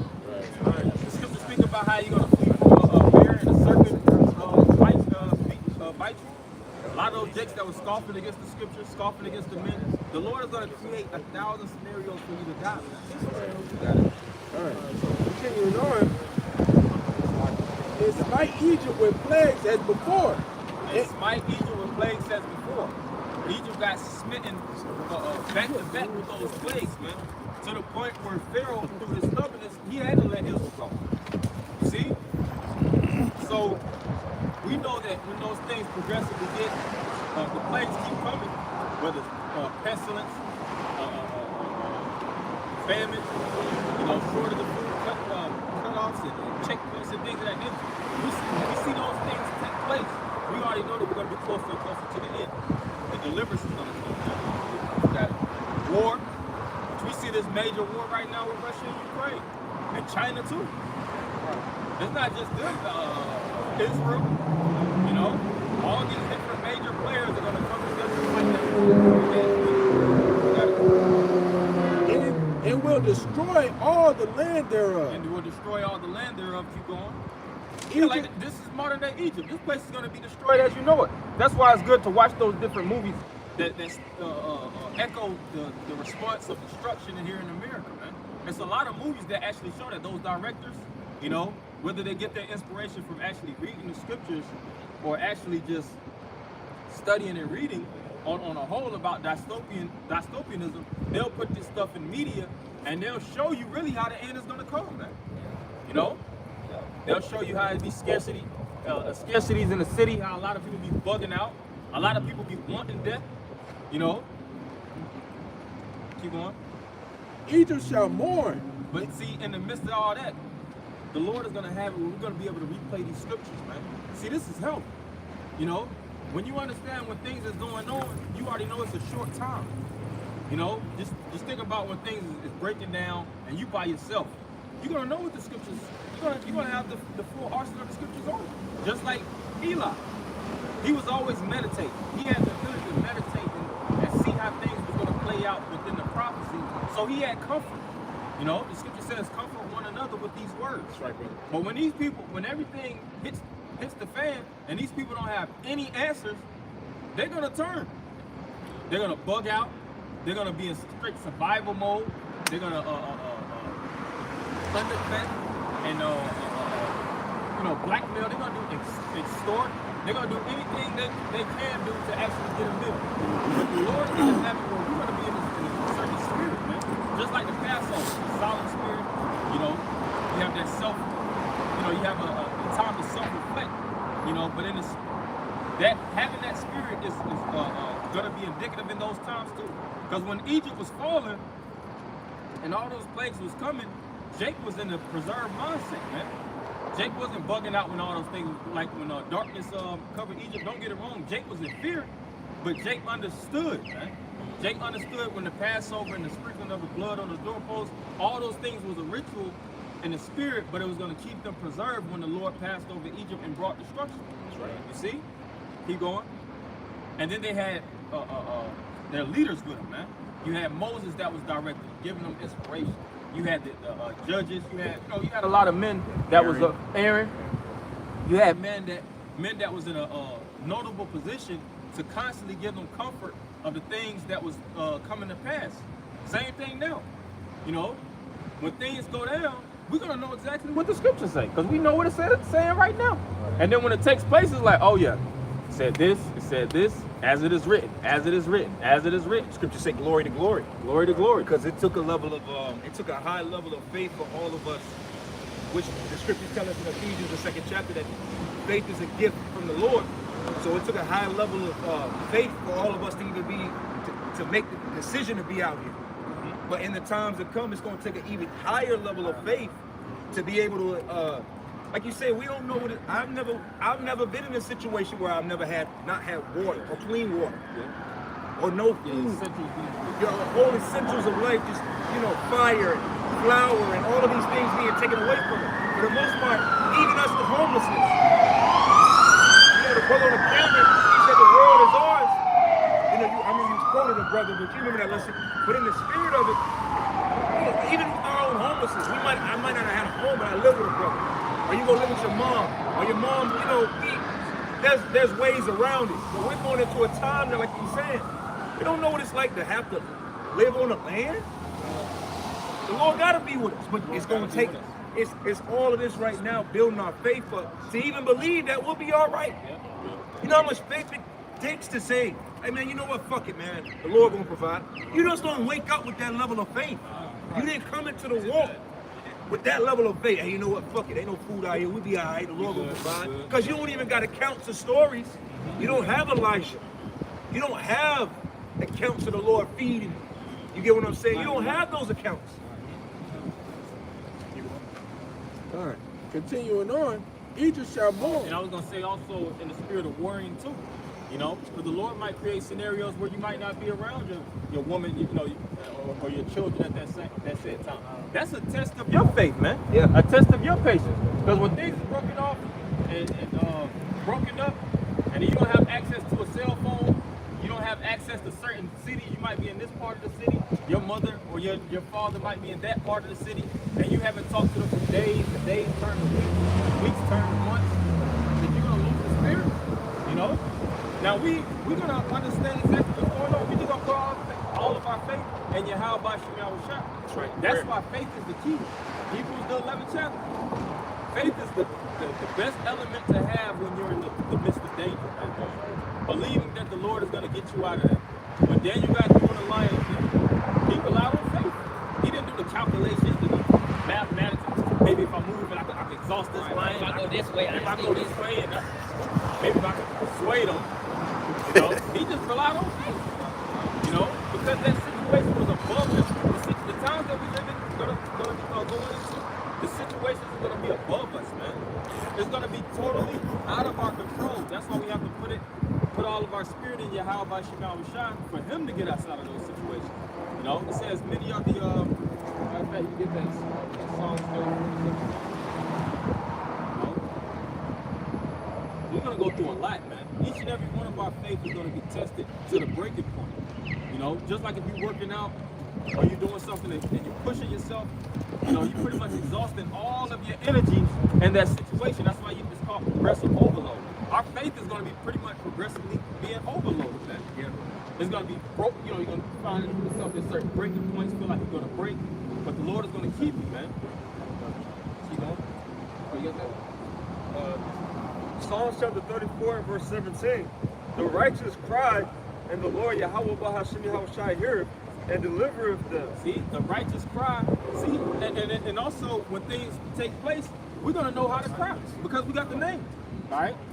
When people are going through it, they're gonna call on Jesus Christ, they're gonna call on Allah, they're gonna call on Buddha, the white man. That's why it says also how a lot of people are gonna drop their idols, they're gonna look forward to actual conflict. And we understand there's a power, man. The power of Israel, the power of Abraham, Isaac, and Jacob.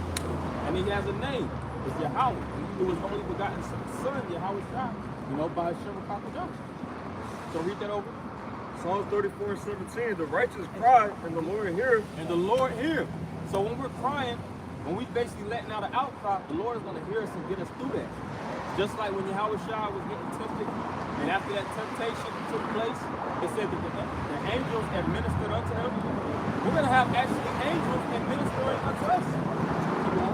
It says, and deliver them out of all their trouble. And then guess what? It's going to, in that time too, we're talking to the man, but you're going to actually, if you're not going to be on your individual walk, there's going to be a different scenarios, but you might run into a brother later on and he might tell you the situation that he went through. How the Lord delivered him and to increase your faith. It's all about keeping that faith, man. Because to be honest, it's measures to faith. This brother's faith might not be as strong as my faith. My faith might be different than this brother's faith. So the Lord, we don't know exactly how it's going to go down, but the Lord is going to make it. If we're those men, the Lord is going to create all kinds of scenarios for you to get through. This is just like during the time of the Maccabees, you had Judas Maccabee, and you had the company of men that was around them. Sometimes their faith got weakened about it. But it said that he, if I'm not mistaken, it was Judas. Judas basically started to talk to the men, and it says their faith started to get revived, man. So in that times too, brothers is gonna go through situations, and they're gonna be able to talk that faith in you, man. Keep that faith up. Keep going. Yeah. Verse 18, the Lord is nigh unto them that are of a broken heart. The Lord is nigh unto them that are of a broken heart. That's us. We have a broken mind, man. Speak about how we're being worn out constantly being broken down by the so-called right thing. He's constantly feeding us lies, feeding us poison, keeping us trapped in these different areas, keeping us without, trying to keep us without hope.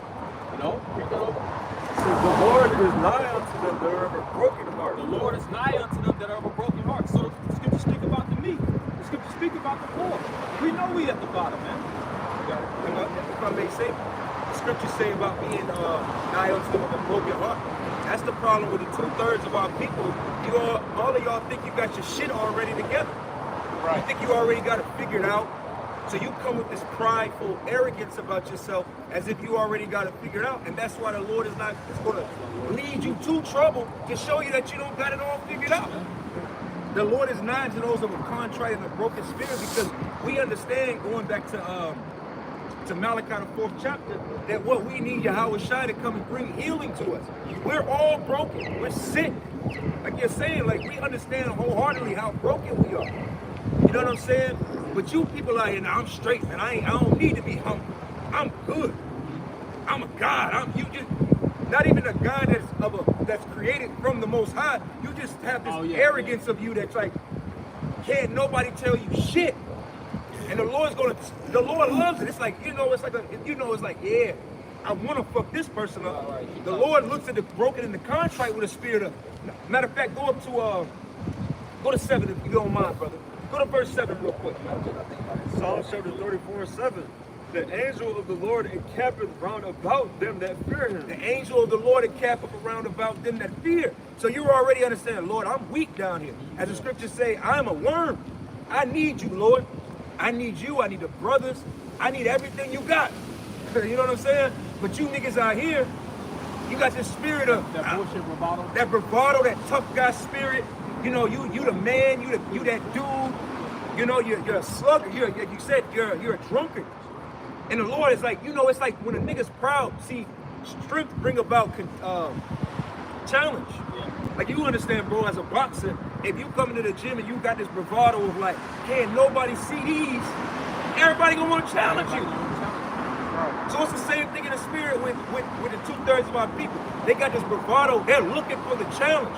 And the Lord's gonna bring that shit right to you. He gonna challenge you. He gonna see how strong you are when it comes to your woman, your children. Like you said, we are in the same predicament. But we cast it all to the Lord. Hey, Lord, I pray for my mother and my father. They, like you said, they wherever they at. I pray for my brothers. I pray for y'all's families. Because it's gonna get ugly. But you niggas out here with that tough guy bravado, you thug niggas and you bad bitches and that energy, the Lord gonna come, he gonna knock on your door. That's right. And he gonna get real, hold on, brother. He gonna get real disrespectful. He gonna shred mud into your fucking house, man. That's right. I can say right quick, the opposite of Psalms 34 and 7 is Psalms 78 and 49. That's what you're gonna get. Yeah, Jake, you walking around, you know, in that mindset of F the Most High. You know, a lot of Jakes be in that straight blasphemer, Satan worship spirit, man. Yeah, man. But then when things hit the fan, those gonna be the same guys that's gonna try to turn to the Most High. You know, laugh at your ass. And the Lord is gonna laugh at your ass. You know, I just quoted it earlier. When the Lord said, if a man try to escape from a bear and a serpent bite him, he's gonna put you in the worst scenario with the worst of beasts. That's right. There's certain animals, man. You like, man, to get mauled to death by a bear or a panther, something you can't even describe. Something you can't even describe, and the Lord is gonna Whooping your ass. keep your ass there. You know, all because of your pride, all because you didn't want to humble yourself, all because you didn't want to acknowledge your how about your power shine and understand where you at. Understand that you at the bottom and you need strength. Big Sasquatch. Big Sasquatch. Open up the lines and just go ape shit. I think they had on an uppercut to the next city. Hey, what is going to happen? Well, and actually, it's a scripture in Sirach. It speaks about the team's wild beasts. So that's actually going to happen. So these things were created for me. That's right. The Lord got actual animals hidden away. You got to remember the vastness of America. Hey, America, like, it's forests, deserts. It's a lot of unmarked. Hey, Joe, bro, where the brothers at? Elder Rotterdam. I know y'all had to be talking about it. That's scary. Yeah, the Elder Rotterdam and Tazal one was all the way to Florida. And we just looking at how much land it is in America. It's like, Lord knows what's in there. Yeah. Bro, I can hide in that motherfucker. I know, man. Okay? So imagine the animals that the Lord is keeping in them areas that the Lord is going to bring out. See, the Lord, like what the Elder Albert is saying, the Lord is going to he's going to come in and leave mud on your new carpet. That's disrespectful. That's what the Lord is going to do. He's going to bring all the stops out, man. Fuck your couch, nigga. Oh, and a lot of the northern kingdom too. It ain't just gonna be you Jakes of the southern kingdom. A lot of those Jakes in South America, Central America, them proud ass northern kingdoms that you can't tell them nothing. You know, all about gang banging and drug exchanges. The Lord is gonna jack them up over there in the Amazon and Venezuela, Nicaragua, all those different areas, man. Panama, because a lot of those areas are already damn near chaotic. Just imagine if they don't actually have the certain supplies that they can to kind of keep their police intact. You know, a lot of things will be jacked up. Jeremiah 15:3. And I will appoint over them 4 times, saith the Lord, the sword to slay, and the dogs to tear. Yeah, the sword is slay. Let's talk about the sword is military. You know, a lot of these people they're gonna look to come up against the so-called white man's military force. You got these that people who are creating these little militias, right? You know, stockpiling the guns, and they already have a mindset when everything hits the fan. I'm strapped up, ready to go.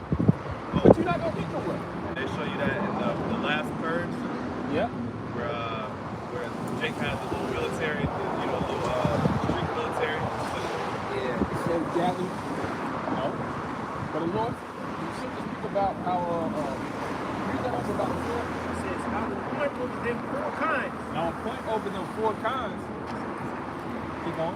saith the Lord Yahweh, the sword to slay, The sword to slay, and the dogs to tear. and the dogs to tear. And that's talking about actual dogs. It's talking.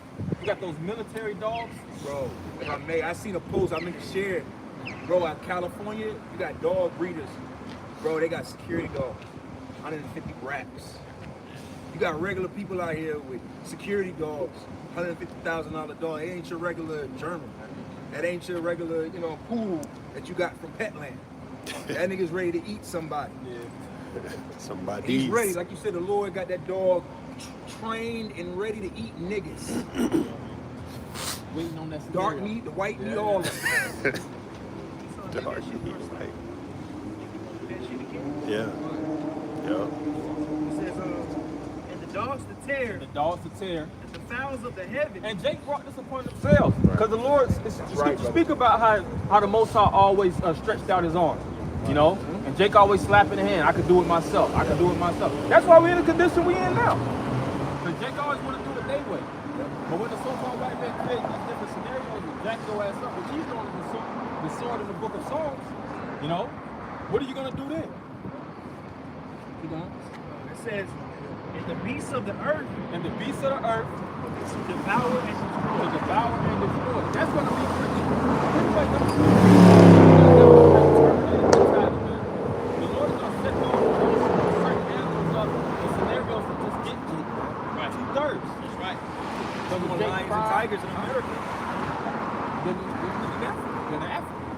They said there's more animals in captivity, a lot more animals in captivity, if I'm not mistaken, that's free. You know? And Esau be hybridizing a lot of these different animals. You know? They are jacked up pretty much. They're not even real animals. They're pretty much mutated animals, man. Right. And it's all kind of shit that Esau has classified. You know? But that's another reason why America got it. That's right. It's a bunch of filth over here that wasn't created by Yahweh Bashimao Shah. That's right. You got transgenders walking around. Yeah. You didn't create that. You're right. You got natural men that got a woman's body part. Lord, that gotta get burnt up. Yeah. You know, they can't be left around and trickled into another society. Just like what the brother said with ligers. That ain't nothing. The Lord didn't create fucking ligers. Right. That's something that was created in the lab. You got lab-grown lambs. You got lab-grown fucking monkeys. They gotta get burnt up. Yeah. Right. Go ahead, Al. Let's see, go to Proverbs 1. They had that. Oh, yeah, you got some more stuff. It's Job 28 and 7. Let's go back to going into how there's so much land out there. So we're dealing with most high got in the area that man stuff together. It's Job 28 and 7. It says, there's a path which no fowl knoweth, in which the vulture's eye have not seen, the lion's whelp have not trodden it, nor the fierce lion has not. So that's what the side is, the areas of the earth that nobody has treaded. The animals have been just so right there, haven't seen certain areas the Lord got there. And it goes down out island over somewhere up there in Matt. He's so trying to get you surrounded by a storm. It's all type of beasts and creatures. Jurassic. Big triangle. That's what it's based on. Because Esau don't want you to know. He want to keep you in a smaller box than he's actually in. Because then if you might find out that what? He ain't this big bad wolf that he think he is. Yeah, but if you buy into his scale of it, his viewpoint of it, you believe he's the God of it and explored it all. When he ain't even explored, he's probably not even explored a percentage of it. And you can't call, and us, including us, all we know is Peachtree Street, man. 285, 20, a little bit of 95, depending if you travel a little bit. We ain't really, man, ain't none of us got a boat and you just go sail the seas. We don't got planes where we can just be like, hey, bro, you just want to take a plane out, just go. No, we just believe that this map is the way that it is because it's taught to us. Right. All right? Which is jacked up. All right, but this level, the Lord got, like the brothers went into with that scripture, there are places and spaces on this planet, in this land too, that is untouched. I think it's, I don't know if it's Japan or not, I don't know if I've seen an article that they discovered like 7 islands or something like that. Just out of nowhere, it's supposed to, I gotta find that article. Just like you said, there's so much stuff that's just being discovered every single day. All kind of animals, all kind of insects, constantly. Bro, the earth is huge. There's so many people. You got something? Yeah. That's what I read. Job 14:5. Seeing his days are determined, the number of his months are with thee. Meaning the time that Esau's in rulership, that's all according to the Lord's will. It says, thou hast appointed his bounds, that that he cannot pass. That's right. He can't go too far up. He can't go too far down. He can't make all these. See, he thinks he's a god. Like the Lord can move in any direction, every direction, all around, go up, down, in. Right. He can do it all. And Esau wants you all to believe that. But that's not the truth, man. He's bound. Okay? He is bound. He is stuck. That's why all this going to Mars talk is bullshit. Oh, you had that what got into said went to the moon. Neil Armstrong. You had one guy that went to him and said, if you swear on the Bible that you went to the moon, I'll basically pay you like $5,000. And he was basically snaking around trying to, but if he really went on the moon, he would put his hand on it, got the $5,000. Easy payday. But he was like, nah. And really, if that was your accomplishment, if that was a real accomplishment, you'd be fighting for that. Somebody challenge you and say you ain't did it, you'd be ready to fight for it. But all that skirmishing, you're a liar. Okay? And the scriptures speak on Esau being a liar. Okay? So let's go ahead and get that in Proverbs. Proverbs 1:28. Then shall they call upon me, but I will not answer. They shall seek me early. Yeah, we didn't go on building off of the spirit that was built earlier. Hey, it's gonna come a time where the 2/3 is gonna call on Yahweh Shem Yahushua. They're gonna try. Because a lot of you, Jake, it's a man, y'all brothers, have y'all noticed with all the high priest Ariel, not necessarily the controversy, but the in remembrance of videos. Then it's Jake all in the comments. Hey, I remember him at One West. Who the fuck is you? It's all kind of people coming out of, hey, man, I remember One West. Oh, man, I remember back in 91. That's 35 years later. Where the hell have you been at? There's a profile with 3 like videos on it. It's millions. See, the scriptures say that, what's it say? Many are called, but few are chosen. A lot, that many are called. It's a lot of people out here, men, women, young, old, that have heard this word, that have scoffed, that have said, nah, I don't want no parts of it. And the Lord will visit y'all too. And we could run, us here in Atlanta camp, we could run off about 50 names. And you talk about people that was in here and their families. We could run off a smooth 50 names, man. You know, men, women, and their kids. Damn. See that father? Remember little Cornell?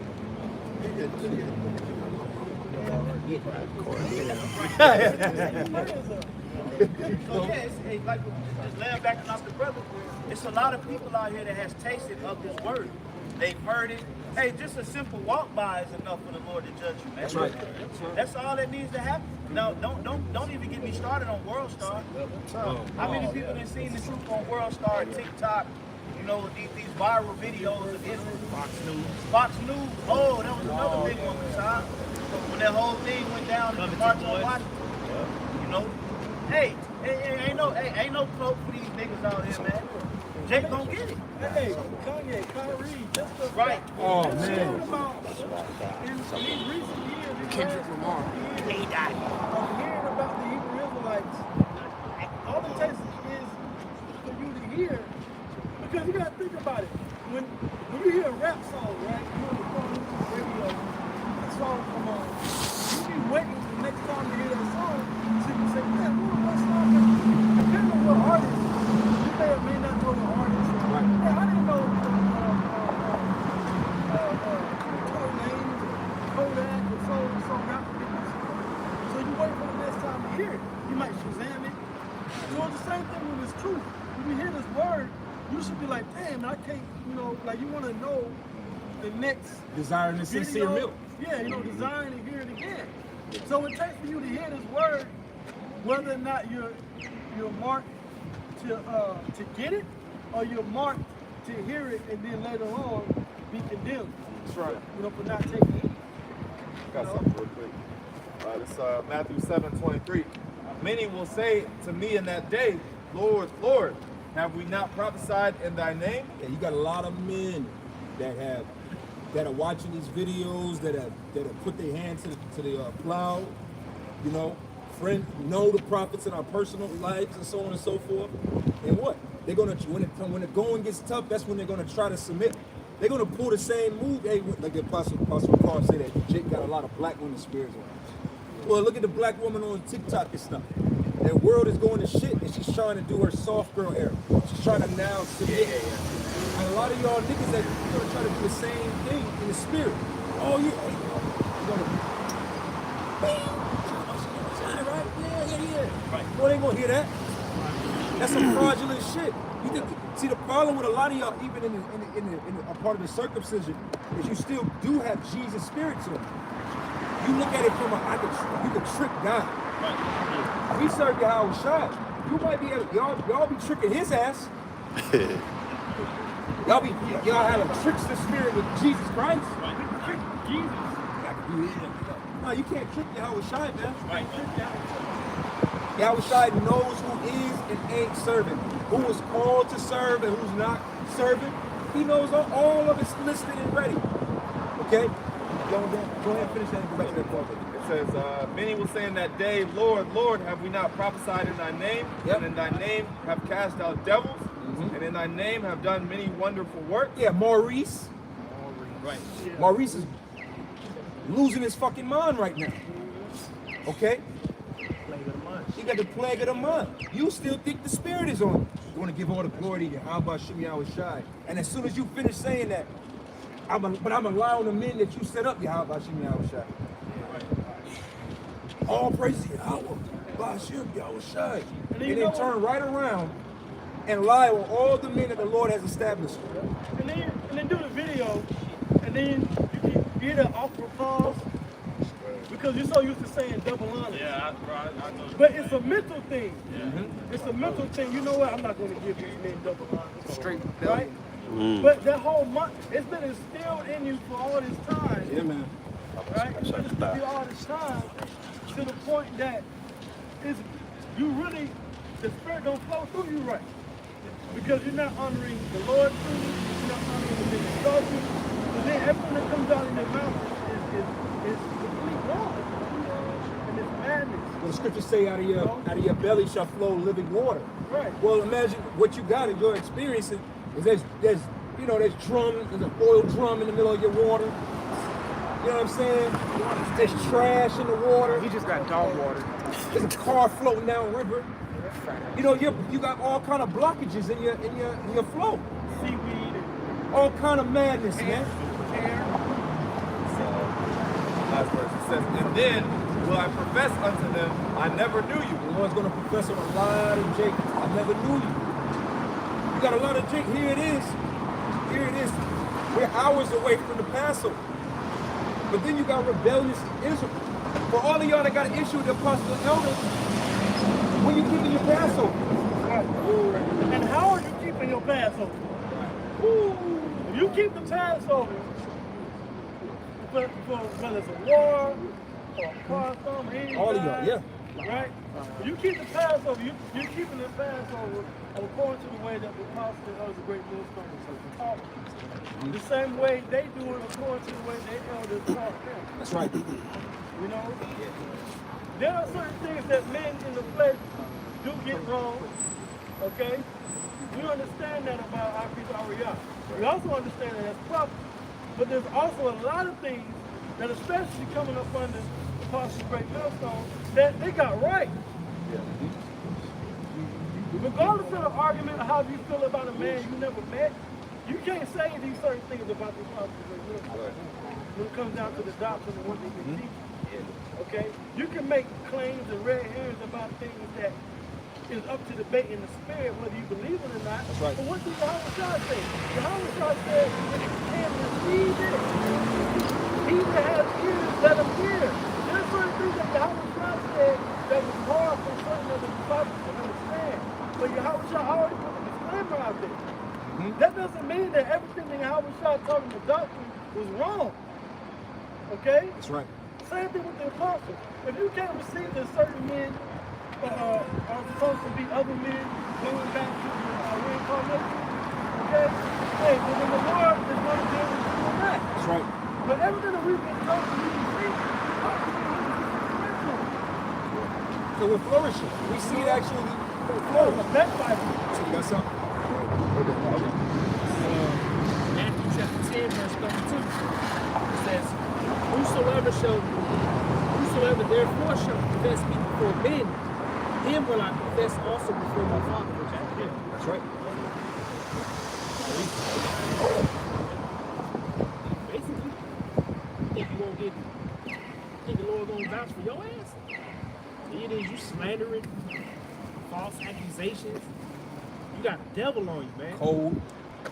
Page got, your page got months of spaces in it, man. Right. But wait, man, whatever, man, that's on you, man. Go ahead with it. We're gonna go back to that Proverbs because it's going into it, whereas the Lord just gonna show y'all. He gonna show all of us. That's why we humbly doing what we're trying to do. Right. Yep. That's another one. Go ahead. This is in Ecclesiastes chapter 26 and 5. It says, there be three things that mine heart feareth, and the fourth I was sore afraid. The slander of a city, the gathering of an unruly multitude, and a false accusation. Yeah, that's for all of y'all. Check, check, check. You're all guilty of that. Read it again. It says, there be three things that mine heart feareth, and the fourth I was sore afraid. The slander of a city, the gathering together of an unruly multitude. Yeah, the gathering of an unruly multitude. You guys get butt hurt. Here it is, y'all hated each other for years, and then you already know behind the scenes what's going on. You hate them, I hate them too. Let's be best buds. We're best now, that means we're friends. That's all. All right, keep going. It says, the gathering together of an unruly multitude, and a false accusation. False accusation. Hey man, false accusations can hey man, the Lord Lockett had you put to death.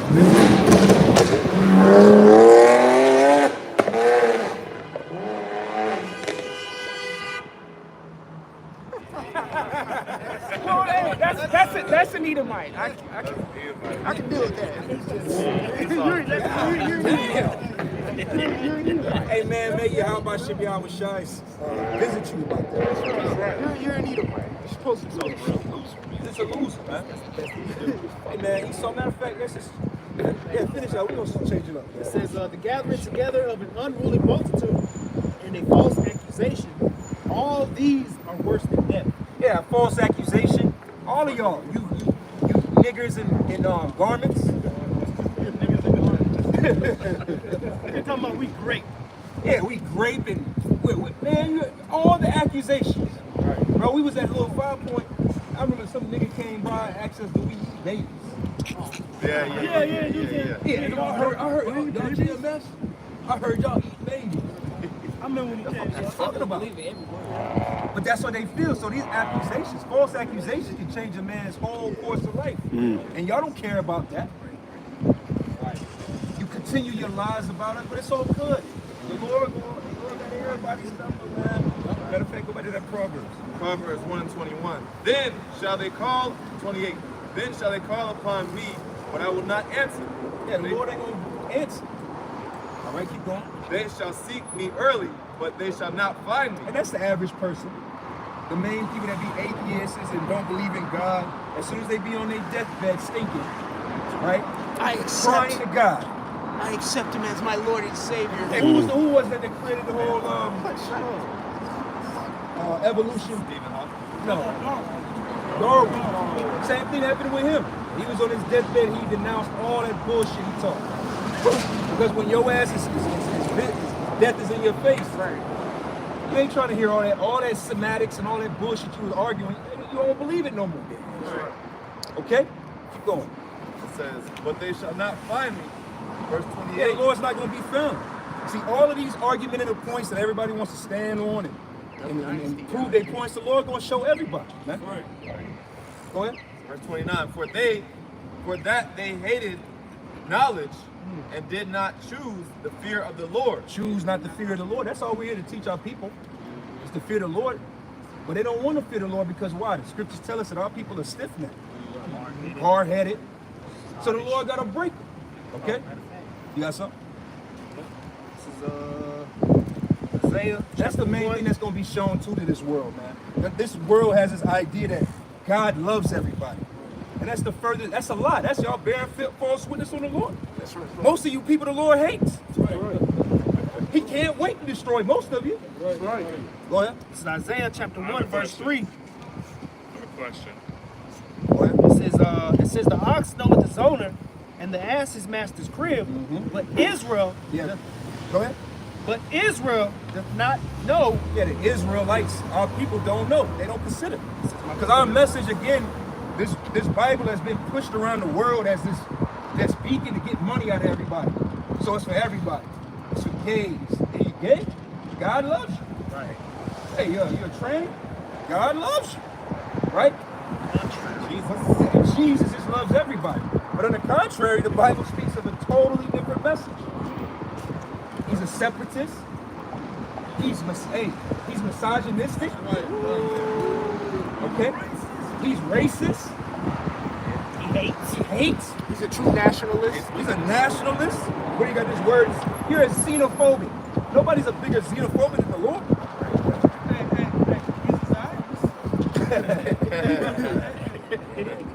All right, you had a question? No, I actually agree with you. The scriptures say that. I mean, we're not here to push out this. It sounds. I just think the God of the Bible, if you read it, there's three distinct, different gods, and they're all angry, and I don't think they really represent. Okay, we'll go to Jeremiah 1:4. Yeah. Because that's another. It's a lie. Because see, through the pushing of the Bible and religion as a whole, it's mainly to get money out of people's pockets and push fear. Yeah, I There agree. is fear in the Bible. The Bible's a hateful book. Yep. I can't disagree with you. Okay. Can't disagree with you. Okay. Well, I'm with you. Hey, there's no All right. disagree. It's R-rated. It's full of lamentations and woes. But to the average person that says they believe in the Bible, They don't read it. They don't read it. Never They read treat it. it as it's a Read the children's whole book. book and come talk to me. That's Every right. page. Where are you from? Yeah, I'm from Tucson, Arizona, but I live in Woodstock right now. Okay, well, if you don't mind me asking, what's your nationality? Or your father's? Well, I don't even know. Okay, so I just did 23andMe. Okay. And I'm 40% Irish English. Oh, okay. But I'm 2% Jewish and I'm 1% Moroccan. But you know what? I'm more concerned with the Irish part. Because, see, the Irish people, they go back to our people. Yeah. The word Irish or Ireland goes back to the word Aria, which is the Hebrew word for Hebrew. Angry. Yeah. Yeah. No. I think that I was is mostly Iberia. Eastern European, Polish, and they got pushed out by the Nazis. But I do think what you're saying is true. If you really read the Old Testament, every single book, Hey, you reading the New Testament? The New Testament only It doesn't it's the line same. up. It It doesn't doesn't line line up. up. But that's okay because see, we're in a time now where the Lord, as a matter of fact, go to Matthew 24. Go to Matthew 24. Real quick, because see, the Lord gives us signs to show us, and it ain't sweet. The Lord didn't say, hey, when you see gumdrops and raindrops coming out the sky, and when you see cotton candy flowing through the streets, I'm coming back. No, he said something completely different.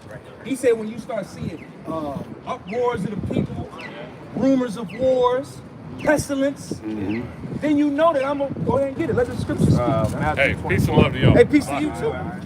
Matthew 24, we can start. Verse 5. Matthew 24 and 5. For many shall come in my We're name. in a time now where the truth, you can't gain. If I can say, now what you guys got to say about the so-called, if you looking at the appearance of the fellow that was just here, about the so-called white man saying what he just said about the scripture.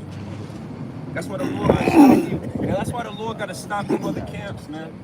You other camps are anti-progression in the spirit, man. Because again, we talk about all this death and destruction and things that's coming, but a major portion of the salvation is the Israelite foreigners. The Gentiles. The mystery of the Gentiles. Okay? So again, we're coming into a time now where you got to be able to, you can't just be in that spirit of white man, bow, kiss the boot. The fuck, man? Lick the dust off him, man. Like you made not good favorite. God damn. He might, the spirit might, like you just said a song. That one little thing. Hey, well, Irish, they go back to our people. He might consider. I mean, Did you just say doth not consider? Not good. We just you know, he might find something. He might consider. We just read that Isaac know of his owner, but Israel doth not consider. He might just consider. You know what? I might be what they say. You know what scriptures say that Guess too. what? Let's say he looks it up, but somehow he looks us up and he doesn't believe the doctrine. He'll be destroyed anyway. But if he's an Israelite, he'll come back in the kingdom. Yeah. In the power of rulership. That's right, But if he is an Edomite, he'll come back in the kingdom as a servant. That's it. Regardless. The Lord said the angels are gonna be the ones to separate the wheat and the tare and the goats from the sheep. We just out here, we're messengers. We're sending out, scriptures say prophesying to the wind. We're just sending out seeds, pollinating this world with the Spirit of the Lord, man. Okay? Something real quick. Yeah. This 1 Corinthians 3 and verse 6. It says, I have planted, Apollos watered, but the Most High gave the increase. He said all we did was throw the seed out. Lord, see fit for that guy, you know, to do his research, figure out if he may be an Israelite. That's up to the Most High, man. Yeah. All we did was we just chucked it, like Trump with the tissue. And you notice through the Spirit, hey, it ain't a lot of people that look like us coming up to us anymore. Right. It's true. It ain't many so-called LeBron James looking Negroes coming up here. Hey, I'm an Israelite. I'm an Israelite. Hey, all you blackies know. All you dark-skinned Israelites, you already know what time it is. You done been hit with Kendrick. You done been hit with all of this bullshit. All of y'all know. Y'all done retweeted it. You done retweeted it. You done laughed at it. You done made memes on it. Recorded it. You done fought against it. Like, God damn. You notice ever since the top of the year, it's mainly people that you gotta dig a little deeper and read. You gotta judge the spirit. Okay? Check it out. Let me get this piece of real quick. Yeah, this is the book of St. Luke, chapter 21, verse 15. For I will give you a mouth and wisdom, which all your adversaries shall not be able to gainsay nor resist. Nor resist. This spirit is so hot and heavy, and it's coming to pass right before our eyes. How do you scoff at this? The only ones that scoff at this, which is funny, you notice, y'all brothers, y'all camp down here. There ain't that many people that walk up to. Most of the people that walk up to us agree with us. Yeah. The only people that disagree with us is you niggas of the circumcision. Right. Yeah. You're the only ones. You other can't. I don't believe it's the chip, y'all. I don't believe that shit. I don't believe that shit. Nah, no sir. Absolutely not. I don't believe in 12 tribes. And F you, yeah, exactly. You just stiff-necked, stubborn, adamant-headed niggas. That's all you are. But here it is. Everybody else. People come out, you know what? I agree with you. He was probably trying to catch me. Hey, we would have been talking that God is love shit. He would have scoffed at me. But he was waiting on me to say some nice shit. He's like, well, answer my question. I agree. All right, well, good. Read it again, bro. This is book of St. Luke, chapter 21. Let's get into a time where we ain't got time for scoffers and scorners, man. That shit is bullshit, man. Arguing with a big-headed nigga, or whether you are of the king nation or not, bro. If you want to be a nigga like Charleston White, man, we not Hebrew, we not none of that. We niggas. But if you a nigga, you a nigga. Just be a nigga. Don't put me in that category. Go ahead. This is the gospel according to St. Luke, chapter 21, verse 15.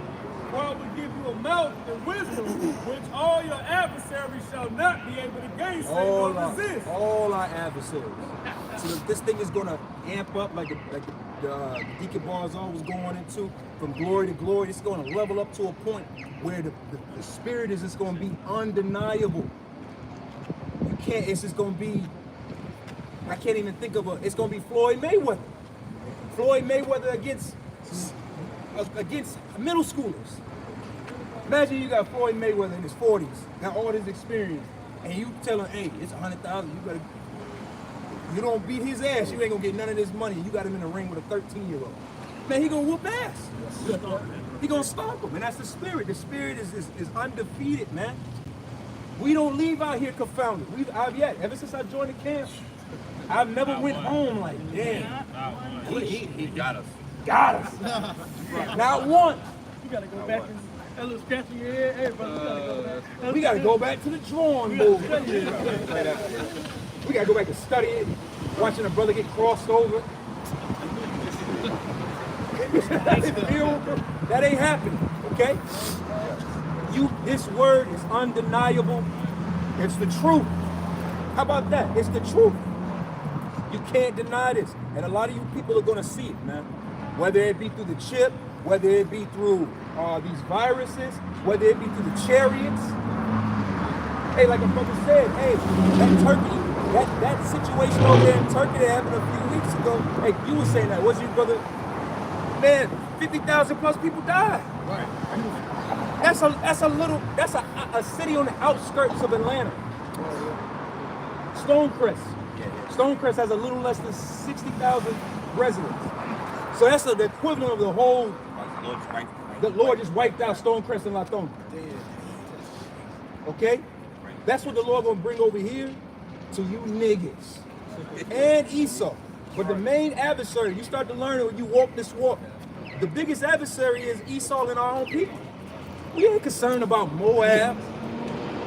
Who back here is worried about Japheth? Anybody worried about Japheth? Anybody worried about Elam? Anybody? Moab? Anybody worried about Moab? last time we broke Japheth down. Right, this is what I'm saying. Jacob and Esau, the meat and potatoes of the story, okay? Go ahead. Matthew 24:5. It says, "For many shall come in my name, saying, I am Hamashiach, and many shall deceive many." And you niggas, see, it's a spirit because it's Passover right around the corner. You niggas don't got that blood around your door, man. I pray the Lord start visiting you wicked niggas, man. What? Yeah. It's real, really. That's the spirit. Read that again, brother. Matthew 24:5. "For many shall come in my name, saying, I am Hamashiach." And you niggas are so proud, you're so rebellious that they follow Charleston White. Right. A lot of y'all, that's your savior. You've set up these different talking heads on TikTok and YouTube to be your talking heads. That's right. So they're false anointed ones. Charleston White said recently that he's bigger than Jesus. And a lot of you niggas, you're not saying, you're not really like, but your actions are in the spirit of it. Yeah, I agree wholeheartedly. I watch all his videos. I donate to him. You niggas pay tithes to these niggas. Donation. Super chat. What's the name? Charleston White. We have selling our shows. Yeah, I don't know. What is it? Talk shit. Because you niggas, man, these are your idols, man. Okay, so these are false anointed ones, man. They're your anointed. They're not our anointed.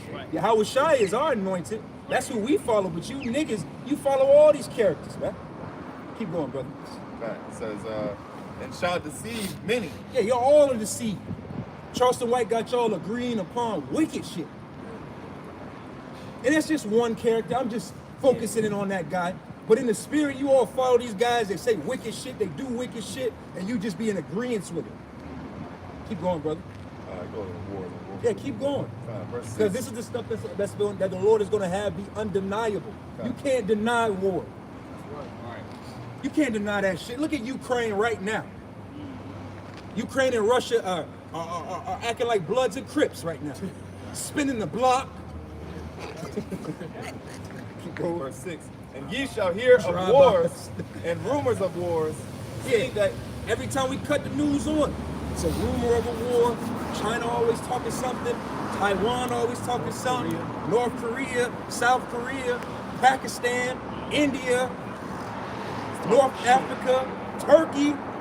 Bro, in the last 3 years, I've learned more in geography than all of my middle school, elementary, high school years.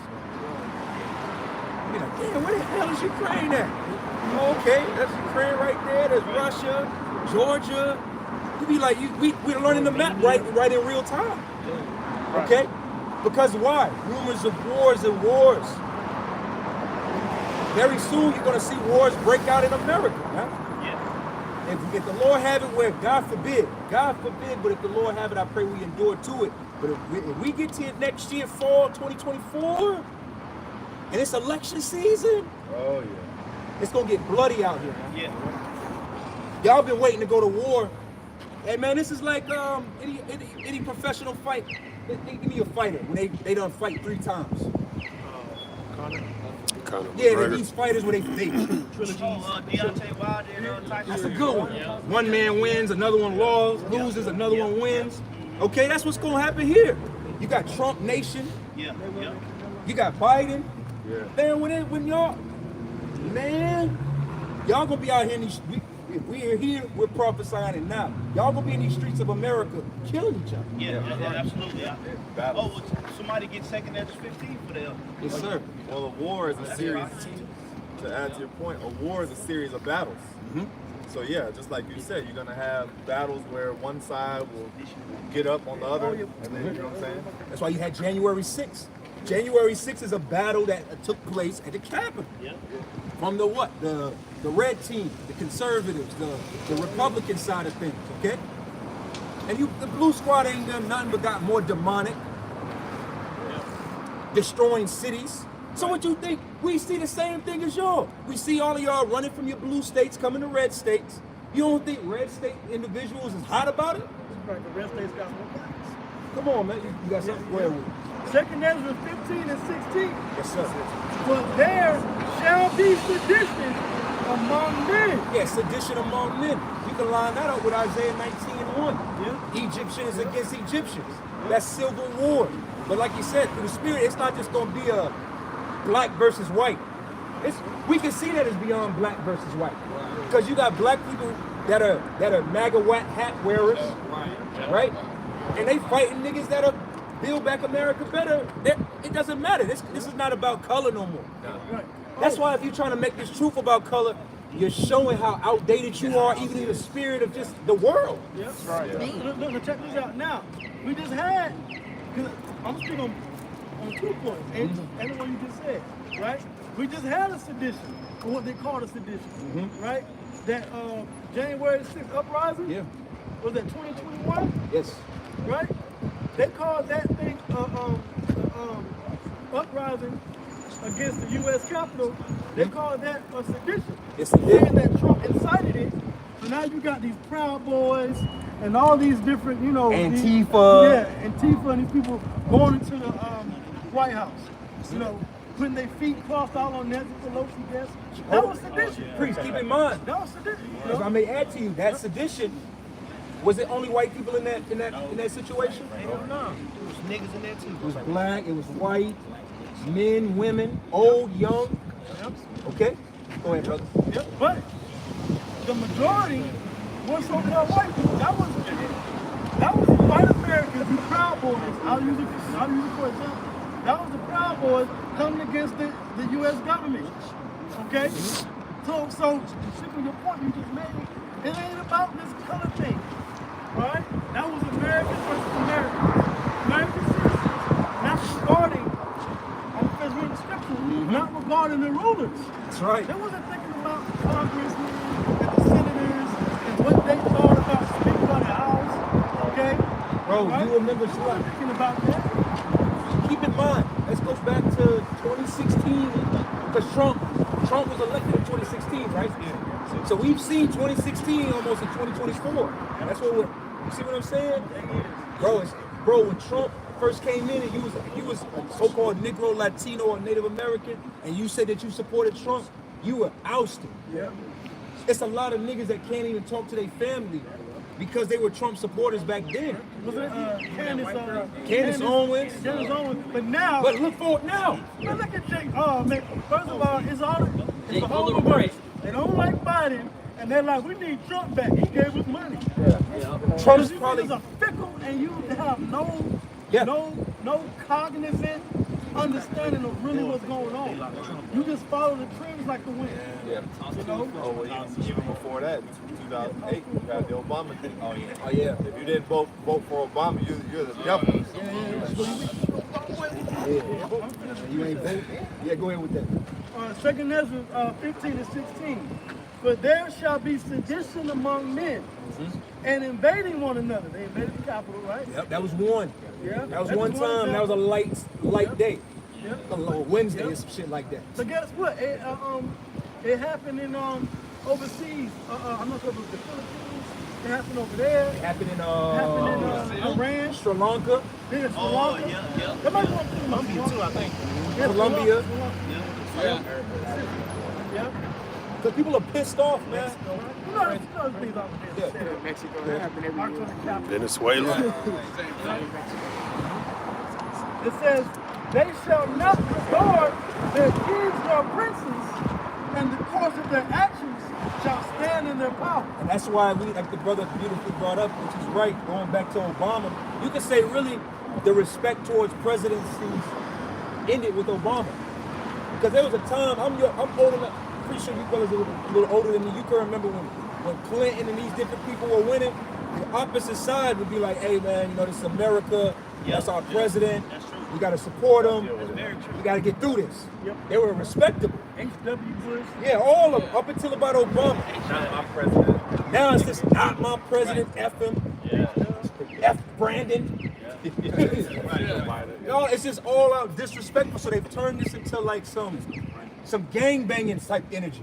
It's not about politics. WWF. It's WWF. It's about, hey, did my team win? If not, then we're gonna fight, man. This is no different than the Philly Eagles and the Chiefs going at each other. And you know what it is too, if I may say, it's just a process of dividing the country. That's it. Because if you go into that Oval Office and those hierarchies, they all on the same page. Yeah. That's right. What they're doing is they're using a process to divide the citizens. You gotta remember, a country, you can't just divide a country overnight. Right. That shit is hard, bro. Because a lot of people have been woven into the American system. That's right. System through their grandfather might have served in Vietnam or World War I or World War II. So it don't matter what happened, they were like, united we fucking stand. But as they continue to log these presidents around and different legislation that's against others' beliefs and do certain things and enter into wars and the spending budget, when they continue to do this from one side to another, eventually some side is going to crack. Some side is going to have enough, and they're going to be like, you know what, F that, we ain't united no more. That was our grandparents. We got to do something. And it's going to be the blue team, man. And yeah, and I'm look, brothers will tell you, I'm blue. I want to go for the blue. Because the Democrats are demons. They're going to break it down. They're the ones that's going to break America down. They're trying to get it, the Constitution. Yeah. The Constitution. Get it busy. Okay? Get it busy because, and I'm just laying That's back real. Brothers, the sedition among men and invading one another. You know how much it took to get the Edomites to the point to run into the state capitol? Get it January 6th? Right, but I'm gonna just say this. We know it was a psyop.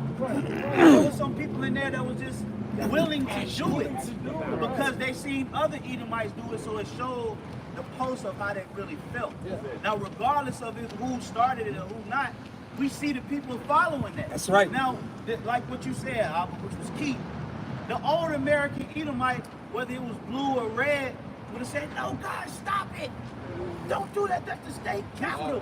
Don't run in there. Don't do this, right? Respect it. So why did they follow the lead, whether it was a setup or not? Why did all the other people follow it? Because it's laying dormant in their spirit. That's right. America's divided, and it's going to be divided even more. Right. Okay? You got it, my brother. Hey man, that's sedition. And I'm gonna finish up. Is that it on that one? That was it on that. Hey, so I'm gonna step down. That's the spirit, man. Hey, sedition, man. Whoever gonna get it, you got it, brother. Yeah, let's get Isaiah. Come on, Isaiah 19. Oh yeah, come. Isaiah 19. I have the spirit. All right. Yeah, come on, yeah, we're gonna let back on the brother. Because this whole thing dealing with these citizens, right? Like, I'm not sure if you want to mention, but what I was going to say was these leaders in office, they have a loyalty to each other. Blue and red have a loyalty to each other that the average citizen doesn't have. Two wings on the same bird. Yeah. The average citizen is at home watching these presidential debates and these midterm elections, these debates, like they're watching Hulk Hogan versus Andre the Giant. Right. Or The Rock versus Stone Cold. Right. Right? You know the State of the Union comes on at 8 tonight. Yeah, you know, it's a thing of it's not sports entertainment, it's political entertainment. Okay? There is an agenda, there is an underlying agenda and a goal they're working toward that the average citizen can't see when they turn on CNN or Fox News. Okay? But that's all the Spirit of the Lord. See, what's happening is the Lord is putting up diverse, crazy, adversarial spirit in America right now. Hey, if I may say, priest, because we live in a time now where people prefer the villain. Oh yeah, This is a new America. See, the old America loved Batman, Superman, Hulk Hogan. Yeah, those were heroes. But like you said, we're in a time now where people prefer the Joker. Thanos. Yeah. Thanos. Yep. Okay. Killmonger. All of that energy. This is a villainized world. Everybody people were rooting for the bad guy. Hey, well, and if I may add, the reason why people relate to the villain is because the villain has a common story that everybody else has. They've been duped. They've been treated like crap. You look at Killmonger, you look at Thanos, and you look at the Joker. They all grew up trying to be a friend to the society that treated them like crap. So then they turn into a supervillain. You know? So that's what everybody's resonating to. Darth Vader. Right. Yep. Darth Vader. Scarface. That's the bad guy. Yep, I got that in Isaiah 19. Yep. All right, Isaiah 19, let's start at verse 2. And I will set the Egyptians against the Egyptians, and they shall fight, everyone against his brother, and everyone against his neighbor. Right. Egypt, these Egyptians are talking about Americans, right? Because the culture of America, when you look deep into it spiritually, it's Egyptian culture. Yep. Right? You know, the fact that corporate America, would rather you have a shaving face, a shaving head, you have to look a certain way. That goes back to the people. Right. All these monuments, the American Washington Monument, those are Egyptian obelisks when you go into the history. Okay? It's all the spirit of Egypt. Yeah. But you gotta understand the Bible is written in code. So the Bible, when it says Egyptian versus Egyptians, it's talking about Americans. Yeah. Okay? So you can read that as the Lord shall set the Americans against the Americans. That's right. Okay? U.S. citizens against the U.S. citizens. So you can understand. Yeah, the GMS translated version. Yeah. GTV. And we were going to write a plain breakdown translation version. That's what we put. All right. It says, and everyone against his neighbor, city against city, and kingdom against kingdom. So, if I may add, it's going to come a point to where New Yorkers are going to come up against the people from Philadelphia. Ooh! We saw that in the movie Bushwick. It's going to be a civil fallout because a lot of people are going to blame the economic collapse. Like New York this. They're going to blame water dispensation on certain states. So people are going to come and start invading. You got to look, during the Revolutionary War, it wasn't really just the North against the South. Motherfuckers was invading Luxembourg. Motherfuckers was going to certain cities and directly attacking cities. Who burned Atlanta? General Sherman. General Sherman. When you research what you add to your point, because I did a video on it a while back, he burned from Atlanta to Allendale, South Carolina. Yeah. And he had a mind frame, like he said he burned the books down here, and then when he got down there, he burned the cotton. So like you said, it wasn't just like, it was strategic. Yeah, it's city against city. Yeah. A lot of people out here don't like New Yorkers. Yeah. A lot of people out here don't. In the state of California, you got a lot of reds, pumping Republican Edomites that can't stand LA. You got people up in Forsyth County. You got people down in Pawnee that bleed red. Yeah, When all hell Cowboys. breaks loose, they gonna blame this shit on Atlanta. If I may add, we were talking about him earlier, C-Dub, right? Right. What does he love to do when he gets into it with people? And you know what, man? Fuck New York. Fuck the Yankees. We from the side. Yeah, I'm from the South. We don't give a fuck about no New. He's pushing out that vibration subconsciously on the people of like, oh, word? Yep. I'm from Texas. Oh, that's me. All right. And it's gonna happen. It's gonna happen. City, hey, what is the prophecy? I'm gonna read it again. It says, and everyone against his neighbor, city against city, and kingdom against kingdom. Yeah. Oh, right? Because technically all these different states and cities and countries, right? The cities are known as what? Municipalities. Okay? A municipality is subject to a local government. The local government, right? The state government and countries. Okay? Because you got counties. Some got parishes. You know where you at, right? And see, these states, this is why you have, this is why it's called the United States, okay? Georgia is a country. We was just saying that earlier. New York is a country. That's why every state has their own flag. They have their own flag, right? Priest, you gotta level them up and understand it. We went to the Federal Reserve, and at one point each state had their own money. Yeah. Oh, wow. We gotta level them up. Right, they have their own money. Well, that's why the Confederates were able to print, based on they could print their own money. You had the Confederate, the Confederate notes, okay? And of course, once the Union won, they did, Federalized it. So what made people think they can't do it before? Yeah. And once the Union won the Civil War, Right. once the Union, right, the North beat the South, y'all can understand. Okay? Once the Union won the Civil War, they did away with the Confederate notes. Yep. Okay? That was cash money. They called them greenbacks. So what makes these other people think that they can't do it with cash today? Right. The Union is going to get rid, the American Union is going to get rid of cash. That's They're what. going to go digital.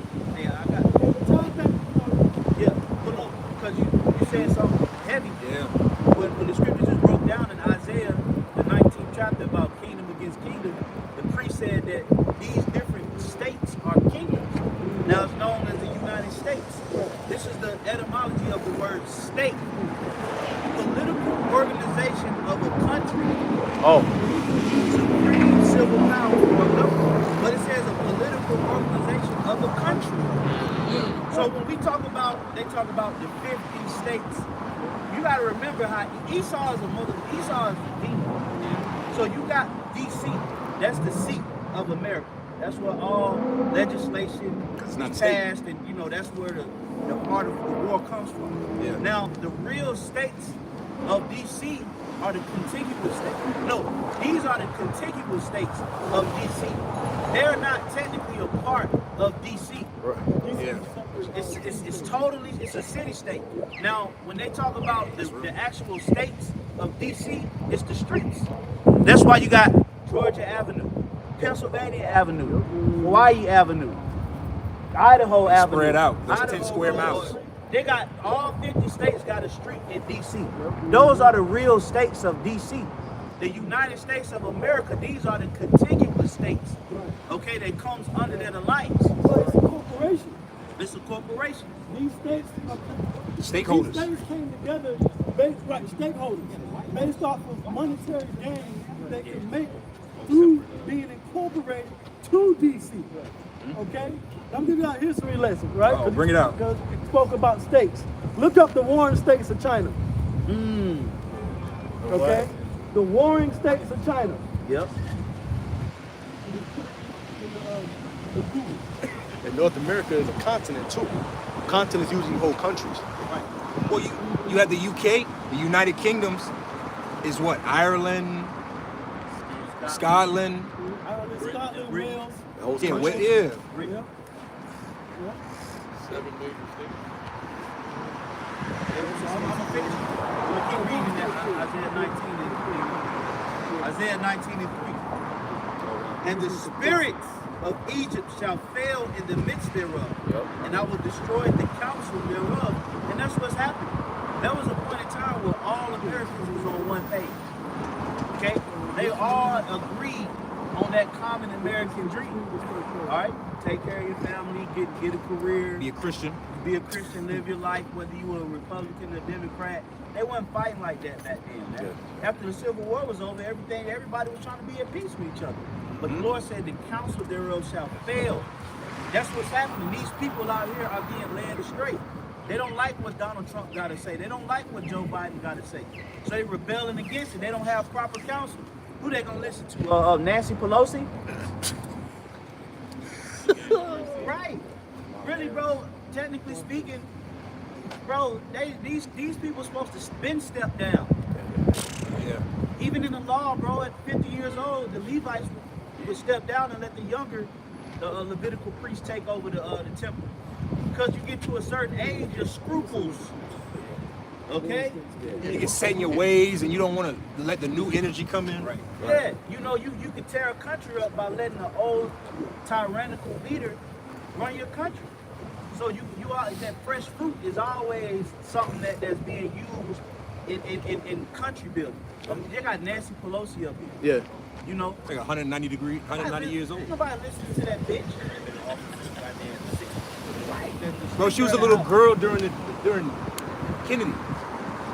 She had started when Kennedy was president. Yeah, then you got who else you got in office? Yeah. Biden.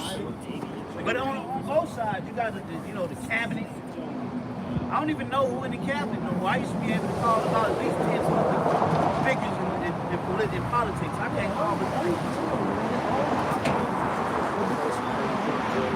All the Supreme Court judges. Yeah, the Supreme. So the council is failing. These Americans are out here right now. They don't know what to do, man. They don't know who to believe in. They don't know if it's a conspiracy theory. They looking at Joe Biden like he a fucking puppet. They believe he's a lot of people believe he's a clone. So that's the council of Egypt failing, man. These people don't really believe in their leaders, okay? This is if I can say, last week was President's Day, right? My job, I was asking why we didn't have a day off. Everybody else took time off. Yeah. Guy working was like, well, according to so-and-so in the office, we don't have a real president. So what's the point of having a President's Day? There you go. They need somebody too. Right. And technically, they got a president. You got to go. This is the Warring States of China. It says the Warring States period. Right, the Warring States period. Remember the definition that the bishop read about states. Okay, go ahead. Was an era in ancient Chinese history categorized by warfare, as well as bureaucratic and military reforms and consolidation. Right, because each state, they had a bureaucracy, they had a government, they had a military, just like today. All right, when you have a natural disaster, we're in Georgia, right? So let's say you have a natural disaster, right? The government can send out the national guard underneath the law. Yeah. State of emergency. That's like a military force for each state. Yeah. If I may say, y'all talking about the United States, and y'all keep saying states. State is just a certain status that somebody's in.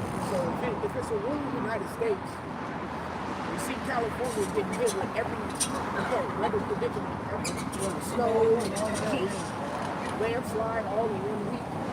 Why is it Texas coming to the aid? Right. Yeah, that's because Texas is looking at California. That's your status, not mine. Right, that's their own particular country. Well, we got to be mindful, like the elder was going into earlier. You got people in these countries, these states, these countries, these states, right? That, like you said, have been there all their lives. They died for Georgia, right? And they see like the trend of Californians. It's expensive for y'all, so y'all want to go to Texas. Y'all want to come to Florida, Georgia, South Carolina. People see it. Right. You stick out. Yeah. If you took me from Georgia, and stuck me in fucking Missouri, I'm gonna stick out. They feel like, yeah, you can't from You're not from here, so we can tell. We can tell who ain't from here and who just moved here. Right. So, okay, God just give a quick testimony just to back up this brother. How can I say on camera what city I moved to? But I moved far from K-Lanta, okay? And me and my rib had went to the grocery store, and these older Jake couple or whatever, so like, hey, y'all look real young. You know, where y'all from? We go, we just pretty much said we're not from here. And they, you know what they said back to us? Y'all look clean. I was like, I gotta get the fuck out of here. What the fuck? You a city nigga. He's like, y'all, you a city nigga. If someone says something like that, they can tell you are not from that particular area. Say, what? I don't know how to take that as an insult or Right. compliment. Are you a cannibal or something? Right. I was like, I gotta get the hell out of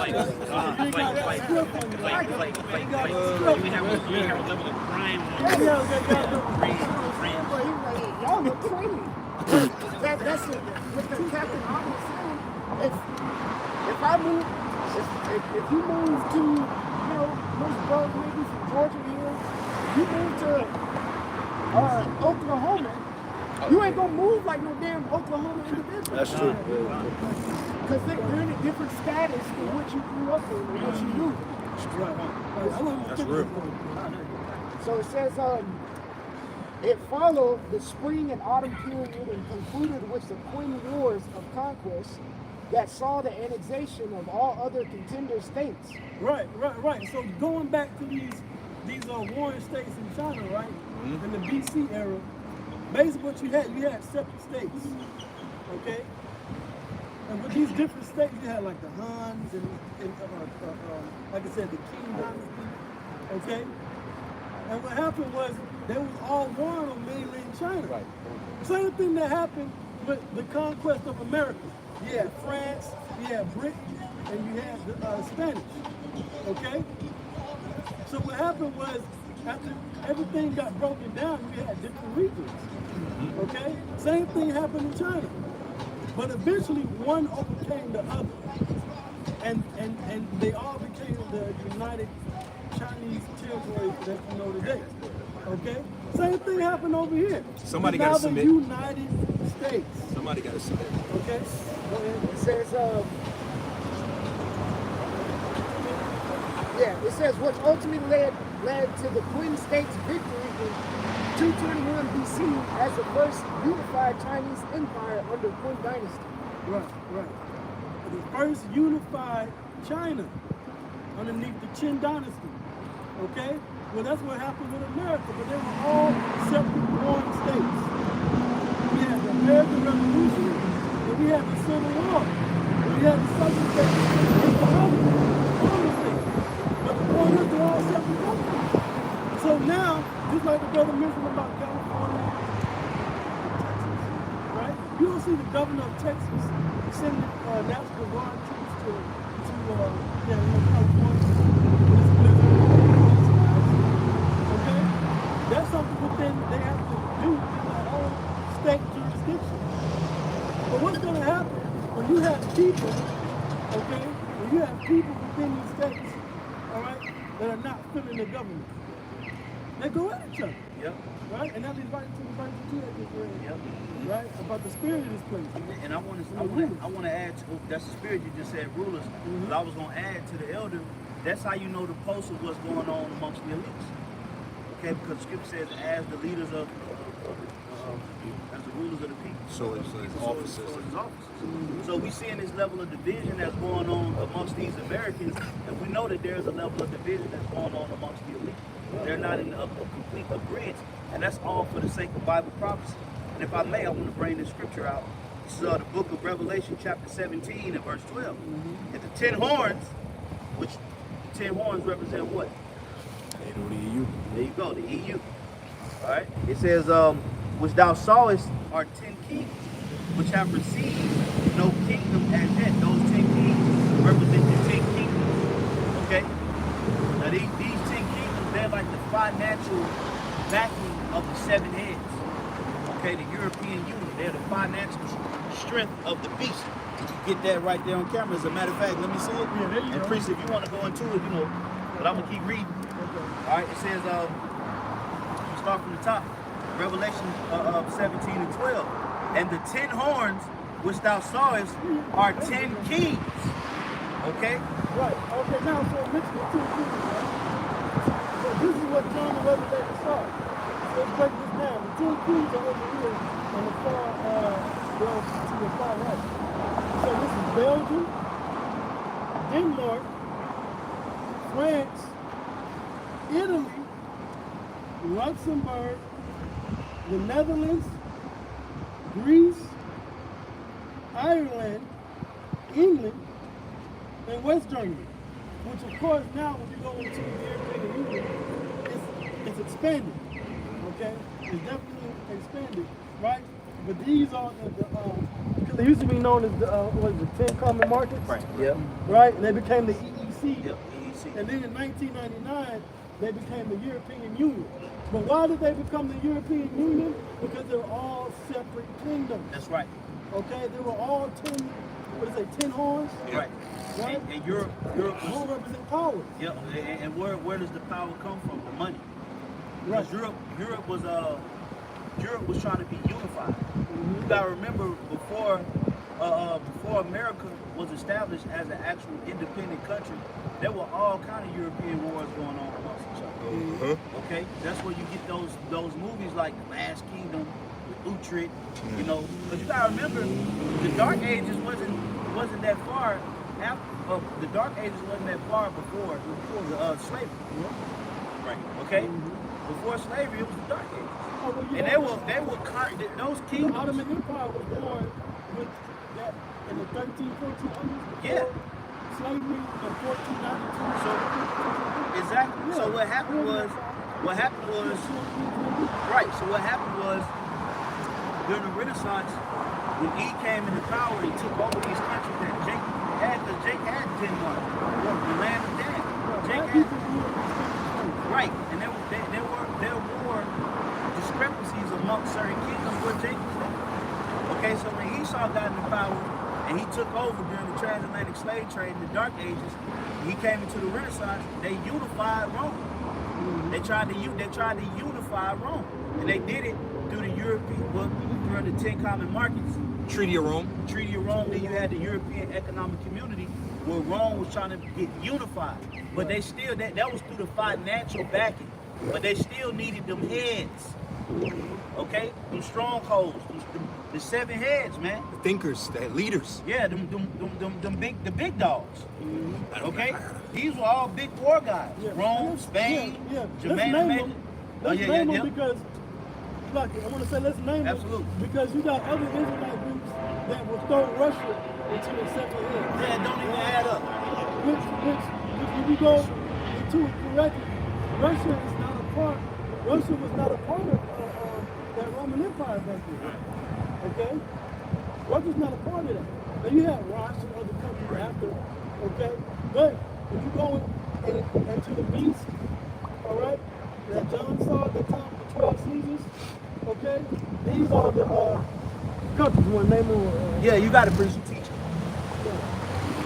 All right, so one, so you got Germania the Major, right? But you have the Romans, you have the French, you have the Spanish, you have Germania Minor, the British, and the Greeks. And out of these 7 heads is how you put the 10. Yep. Okay? But like I said, the 10 had the financial strongholds. Finances. Yeah, because you got to remember, there was a point in time where Rome was in ruins. Okay? You got to remember, Italy, Rome,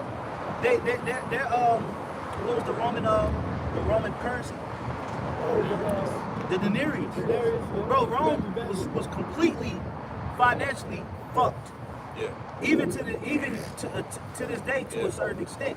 But through the European Economic Community, they were able to grow that head back. Right. And this was after the Renaissance. This is going. We're talking about the EEC was what? The 80s and 90s. Right. Okay. And then, like I said, later in the 90s. Look it up. 1999 was it should be the start of the European European Union. Right. Because Okay. Rome wasn't the big dog. All right? Great Britain was. The British Empire. The British Empire. And then that's where the money's at. That's why it's Okay? a line in the Revelation. Yeah, and that's why America didn't come out of Greece. Yeah. America didn't come out of Germany and Minor or France. They wasn't strong enough to produce this type of demon. Yeah. It came out of here. Great Britain, because why? Because that's where all the money is. Well, that's why we speak English. Oh, well, Right. if I may add, if Yes, you don't sir. mind, the scripture speak about it was that Revelation, the 16th chapter, which you know, that goes into the three spirits, which are the city states. Yep. You got to remember that London, England, Yep. that's the financial city state. That's the financial backing. That's the home of the financial. Right. You know what I mean? Yep. If I may bring out a precept, if you don't mind. This is Luke 14 and what is that?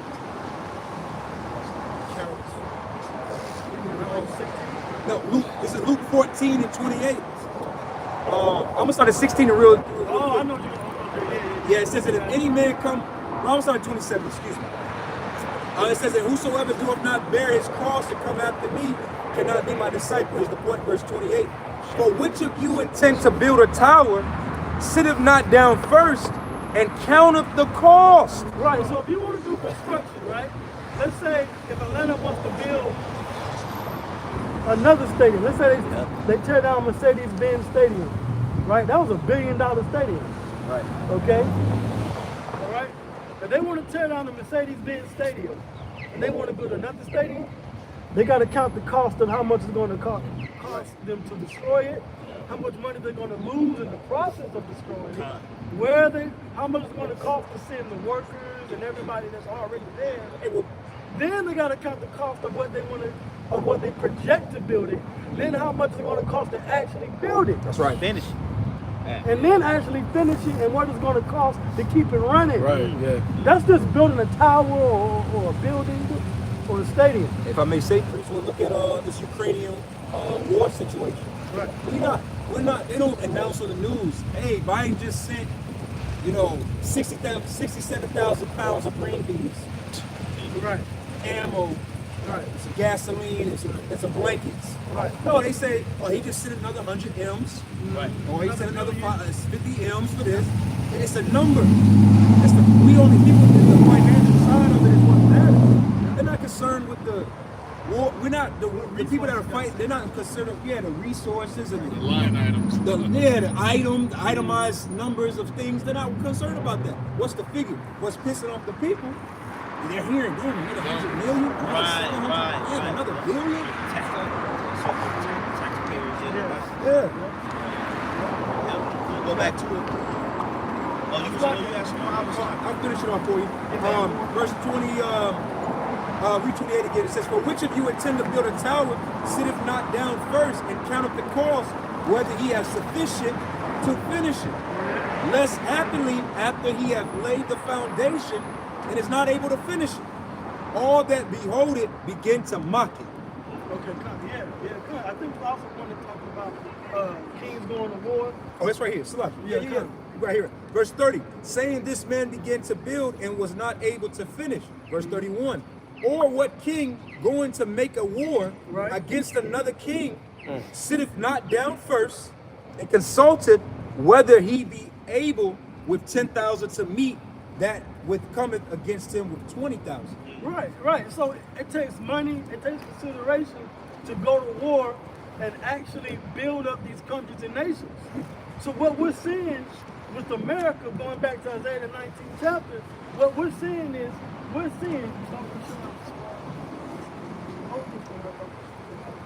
right?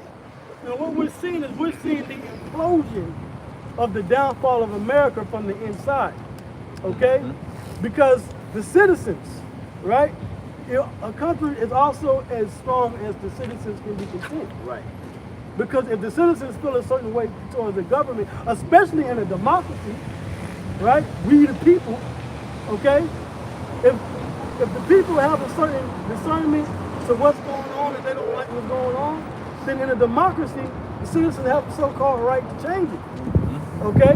Which is why you see this back and forth Republican, Democrat, Republican, Democrat. Celebrity runners. This person running. You know? Because the people aren't content.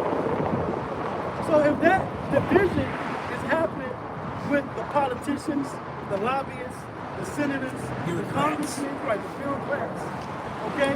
If they're fighting, then what happens? Money changes. Then you start to have money disputes. Well, the city was, this mayor was to put this amount of money into this. But then they have a city council, right? They say they have a city council with education, and they say, well, you should put the money into education instead of putting it to a new, and just fixing up a new entertainment plaza with a new movie theater, okay? These are the things that they argue with at the top. Where are they putting the money at? Okay? So then it goes above them to the judicial branch, Supreme Court justices. Right. Then they got to open the books of the law. Then they got to take things to the president. Precedents. Right? And then the president's stressed out. He got to go make these different addresses on TV. He has to sign things in the law and executive orders. So, you know, with America divided the way it is, that's the Lord mingling that perverse spirit into this country. Yes, it is.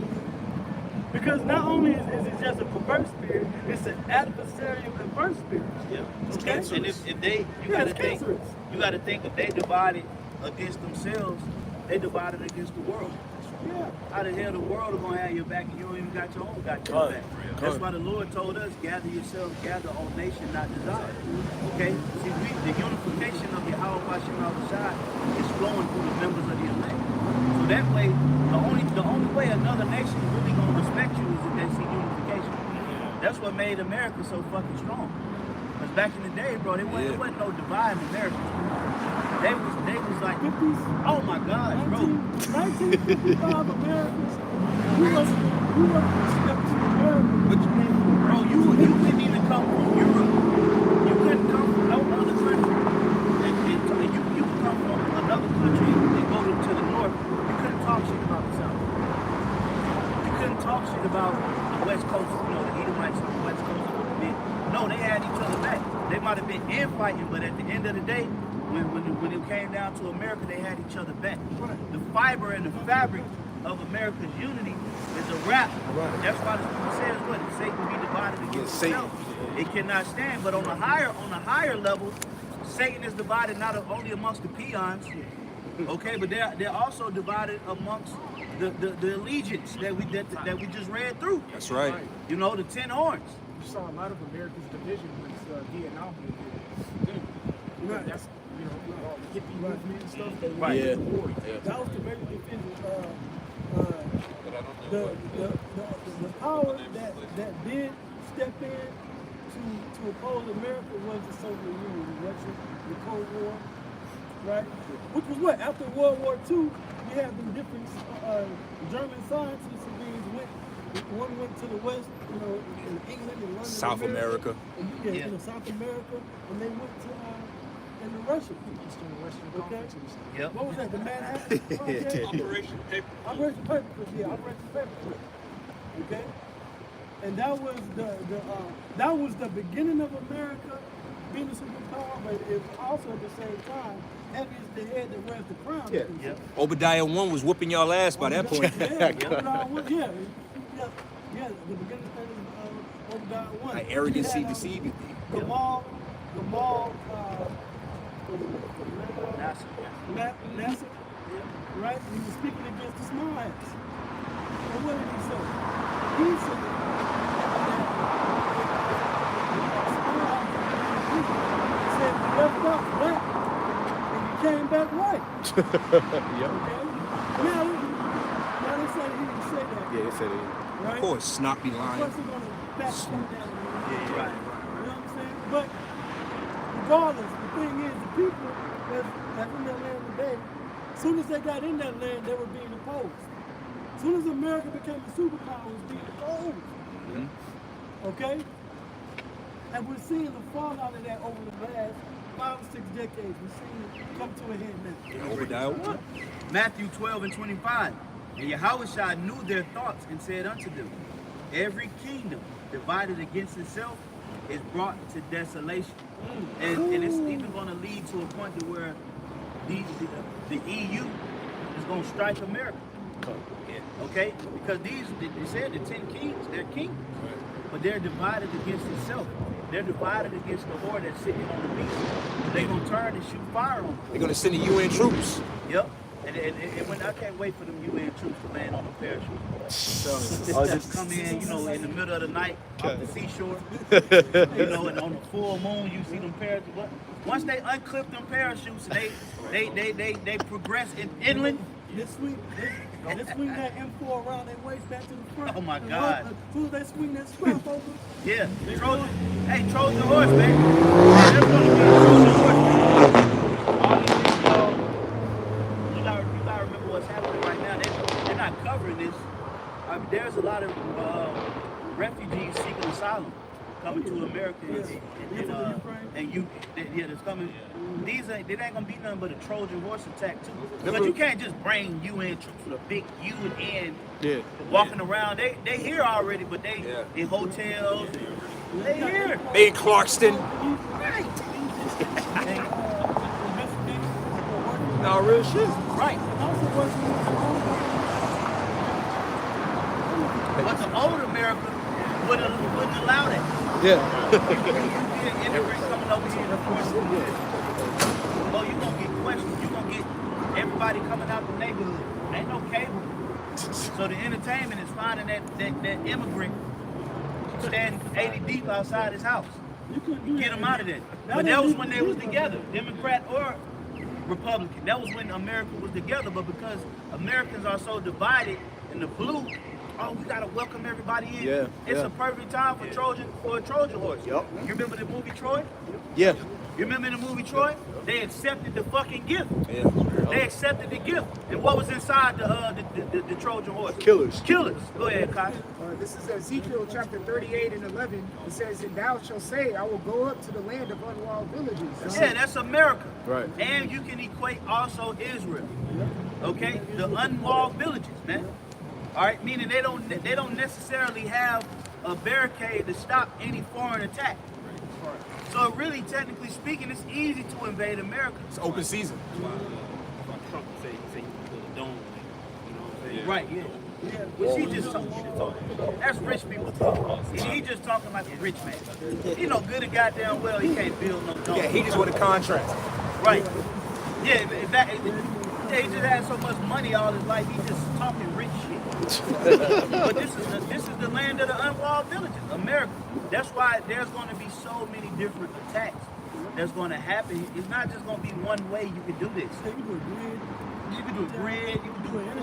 Yeah, look at the train shit. You ain't just running up in Russia. You got to go through mountains, snow, cold. You got to go through wilderness. America just wide open. Yeah. Niggas on the beach right now. Yeah. The Edomites on the beach right now tanning. Imagine if the Navy ship just came up. That's an easy invasion. Okay, go ahead, Constance. It says, I will go to them that are at rest, that dwell safely. Yeah, they're at rest. They're dwelling safely. Look at these people, man. Flip flops. Okay, no socks on, with a jacket. That don't even match. It don't even match. You wear a jacket, you at least gotta wear socks. What's the point? That's rest. That's rest. That's the clear epitome of rest. He literally opened up his apartment, stepped on them slippers and walked out the house. Yeah. They even locked the door. But then thought, well, let me get my jacket. Yeah. It might get chilly outside. It's a level of comfort in America that the scriptures is talking about. Yeah, rise Even up, these women at military, ease. I'm gonna tell you, even these fucking American military Cunt. men, bro, they ain't got no real type of Cunt, aim. man. Bro, I shook a military man's hand the other day, and I squeezed. I was like, yo. It used to be a time to, hey, if I may say, bitch, it used to be a time the average military man, like 20, 30 years ago, you supposed to be afraid of. You was scared. You was scared. Like, he had a certain stature, the outfit, the strong shoulders. People walk around in the military. Yeah. You know, like when I was in, I ain't gonna lie, you know, And I was wearing my shit everywhere. Right. Because you got respect. To the movies. Yeah, good. Do you need a military discount? Yup. There's not a level of badge. Thank you for your service. If I can add to the issue, Yeah. it says it says the land of unwalled villages, I will go to them that are at rest. You're speaking about the military, they're at rest. There's no watching after this land. Yeah. And then also with the unwalled villages, and it's just in a sense, they're too busy. Americans too busy bickering with one another Right. to worry about their own security. Well, a spy. Well, they caught a spy balloon in Montana. You ain't catching in Washington. Right. You ain't catching in fucking Oregon. They got all the way to Montana. That shit got to South Carolina when it got shot down, You didn't it? got to South Carolina. So you're so preoccupied that a foreign flying object was able to hover over Montana. That's not even a coastal city. So preoccupied passing legislation to let transgenders into the fucking military. Well, this is what happened in Rome. They spread themselves thin through over bickering. So this is what's going on. Okay, go ahead, bro. It says, I will read, and thou shalt say, I will go up to the land of unwalled villages. I will go to them that are at rest, that dwell safely, all them dwelling without walls. If I may say, that dwelling safely, that's how you know that this is America. Right. Because again, outside of our generation, you could talk to our fathers and our mothers and our grandparents, in a sense, dealing with Vietnam and the Cold War and World War II and different wars and different issues. I'm trying to make this quick, but when they talk about age, right? There's people that are on the earth that are grown that weren't here when 9/11 happened. Yeah. There are 20-year-olds. There are people that are about to graduate college that was not alive or just being born when 9/11 occurred. So with that being said, back when America was thriving, let's go to the 20s, World War I, World War II, getting out the Great Depression. As a union, we got out of that. Right. Yeah. And then we're going into these big wars. There's a sprinkle of paranoia on every single American, which made them watch, which made them want to be a prominent country, made them want to be a big military. Pat Tillmans and those individuals. It's not a sprinkle of paranoia. Well, remember during World War, Rest remember hearing stories about them having them drills in case a nuclear explosion happened, right? This stuff that our parents were able to do as kids, right? Only thing we got was a damn tornado drill, right? If that. School shooting. But like you said, there was a level of paranoia and looking out for the enemy. Patriotism. Hey, it used to be a time where in the time of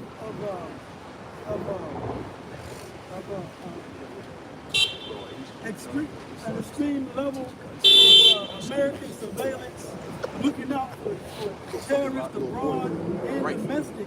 These people feel like, don't worry about it, the government got it. We trust in Obama and Trump and Biden. Hey, everything is being watched and monitored. Yeah, but that's that old deception that company. Like I was just telling brothers, I got certain relatives. You go tell them, yeah, man, no, America, boy, they about to go at it, but Russia, they'll come back, man. If Russia even think about it, trying to bomb, not even they even try to move that direction, try to bomb America. Well, that's gonna be the last thing they ever will want to do. Russia who? It's like they still hanging on to that 70s and 80s speech. You don't see Biden getting on camera talking that big boy shit no more. If Russia even thinks about launching a missile, respond, nigga. Why y'all ain't responding no more? I mean, bro, America always used to respond. I mean, I've seen ample threats in the last 2 months. Where are the responses? Bro, Where's Obama. that when Reagan got on the podium and was responding to all of these foreign threats and talking big boy cash shit? Where are they at now? I don't hear them. Okay? Where are they at? Scripture. That's how you know America knows that they've been matched. They've been matched. Okay? And it came through alliances. They've been outmatched. Okay? They've been outmatched. A lot of That's real. Especially when it comes down to these new developments with these nuclear missiles, right? America doesn't have the defense capability to knock a hypersonic intercontinental ballistic nuclear missile out of the air. Yeah, Right. yeah. Okay. If I may say, priest, you got to go see. You got to take it to the children. You know what I'm saying? The children of the future. That's why you see videos of these so-called little Moabites over there, and they be 7, 8, 9 years old, and they be in the mountains with packs on and guns, Right. training. On the highest dose of heroin you can find. Yeah, straight from the Golden Triangle. Okay. You right. That nigga be 8 years old handling fucking dosages that'll kill you. Okay. Your big ass take you take 2 oxycodone. You in the group. Up the child. You know, them niggas hit heroin, the strongest heroin lines Pure. from the Ming Dynasty, and they able to control that diablo. So that go to show you it's a different vibration in the earth. You Americans have lost your fire. All right? Yeah, you got 600 back there. With another 6. Okay, I mean, I don't know if you saying he look like an Edomite to me. He's still safe, but this is the common Edomite. This is the common Edomite walking in America. You take this guy right here, and you go back 60 years ago, and that's what a real Edomite will look like. Okay, you go take him and you flash him back 60 years ago, and he'd be a real Edomite. That ain't no Edomite. As for his forefathers, if you flashed him back 60 to 100 years ago, his grandparents would beat his ass. They would beat his They would ass. be so disappointed in him. They would take some slaves off the plantation. Oh, look at this fucking ass. Right. Fucking failure. Exactly. That's what happened. Hey, the brother just read it. Those people, they at rest. You Americans are at rest, man. And the skinny jeans did something to this world too. Bro, I'm telling you, bro, like you remember when there was a level of bag in your jeans, a level of bag boot cut, a level of bag in your shirt. You had a level of masculinity that is, you know, now it's like skinny jeans came in, everything got watered down. Okay, that's mainly you Americans. I done met people from overseas that still got that masculinity about themselves, man. Read that again, Kasha Father. It was over. Roscoe Dash. All right, go ahead, bro. This is Ezekiel chapter 38, verse 11. It says, "And thou shalt say, I will go up to the land of unwalled villages." Yeah, meaning the Lord is putting it in their spirit. When they say thou shalt go, that's the Lord that's going to make them do it. He's going to put the hooks into the jar. And for context purposes, Ezekiel the 38th chapter is going into Gog and Magog, which was Russian today. Go ahead, bro. "I will go to them that are at rest, that dwell safely, all of them dwelling without walls." If I may say, you know how you know Esau is at rest? Because the average Edomite hates his blessing. He was blessed with the sword, and you got Edomites out here, we don't need to get rid of them. That's crazy, yo. You gotta be to be against your own blessing. He did that twice though. Esau is mad. I love it. Police on his car? What happened? He shot the bird. Yeah, it's the second person to do that today. Hey, well, that's beautiful, man. That's a part of the game, man. Esau going down. Right. That's a part of the game, baby. Yep, go ahead, bro. Hey, the real 1940s Edomites would have did something about Yes. Now, a real Edomite would have fucked his heart. A real Edomite came up here by himself. Right. And kick the camera over. That ain't nothing. He would have challenged all of us. Right. Big Bam Bam Bigelow Devil. Right. That's cowardice, man. We don't respect. Hey, I respect the Edomite that'll come out here and at least verbally challenge us. Hey, fuck him. Who's the one with the dog? Yeah, he had more heart. All right, go ahead, Costa. Hey, who got some scriptures on that? It says, "And having neither bars nor gates." Verse 12. It says to take a spoil and to take a prey. Yeah, because America, let me say this, priest. America is a spoil right now. Okay? America is a spoil. Their resources are, they come in hard, man. These other nations, they want this place, man. Not for the land, they want to take it off the map. Okay? They don't want nothing from America's land. They want America's power. That's the spoil that they're going to take. The power from America, man. But guess what? The elect of Israel is what's going to take the power from America. Not these other nations. You're just being used for a purpose. That's right. All right? And contrary to popular belief, what your grandparents told you is we got the strongest army. Right. America don't got the strongest army no more. Right. Okay? Go ask Russia. I bet you they'll debate. See, go Google Russia's military. Google China's military. China's not an American ally. They'll nuke the ass off of this place. Okay? Over a bowl of folk. Yeah, over a bowl of food. Yeah, and some anime. All right, go ahead, bro. It says, verse 12, to take a spoil and to take a prey. Yep. To turn thine hand upon the desolate places that are now inhabited. Yeah, this is America. That desolate, this is a desolate place, but it's inhabited. Okay? Because the fate of America is complete annihilation. That's right. Utter destruction. All right? From coast to coast. For those of you that don't know, I don't know what you major in Georgia Tech or what you're studying in Georgia Tech, but if they didn't go up there and tell you, America gonna get into a real skirmish with Russia, and they're gonna get the ass blown off of them. That's right. Russia gonna unleash their nuclear missiles on America, and that's gonna be all she wrote.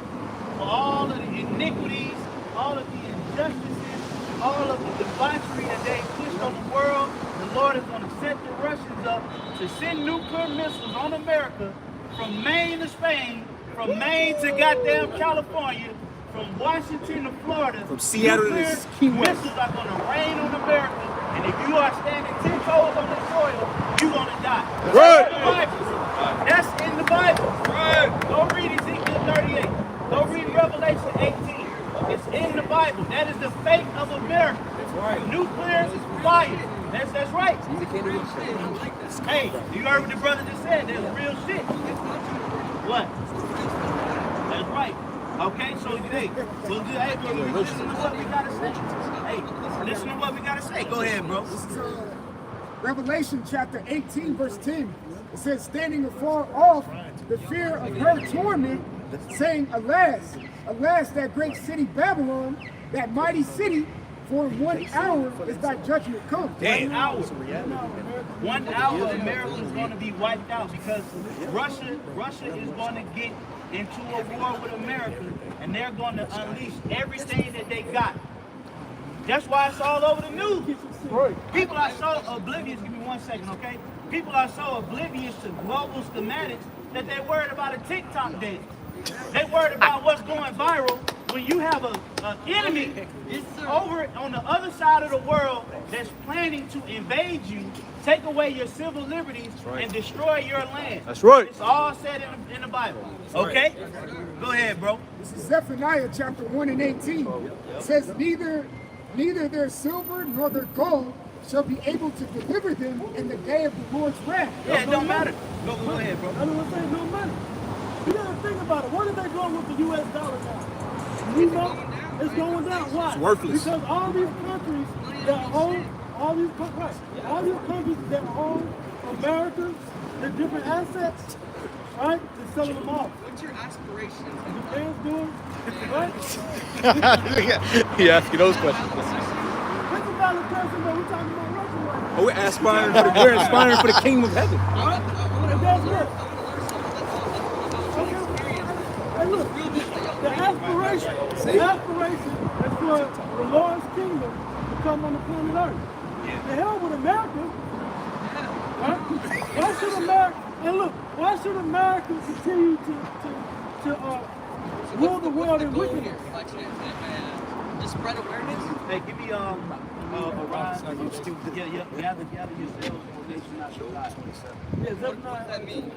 Yeah, I'm there right now. yeah, bring it out. This is our goal. This is why we out here. Go ahead. If I made it through slavery, Yeah, yep.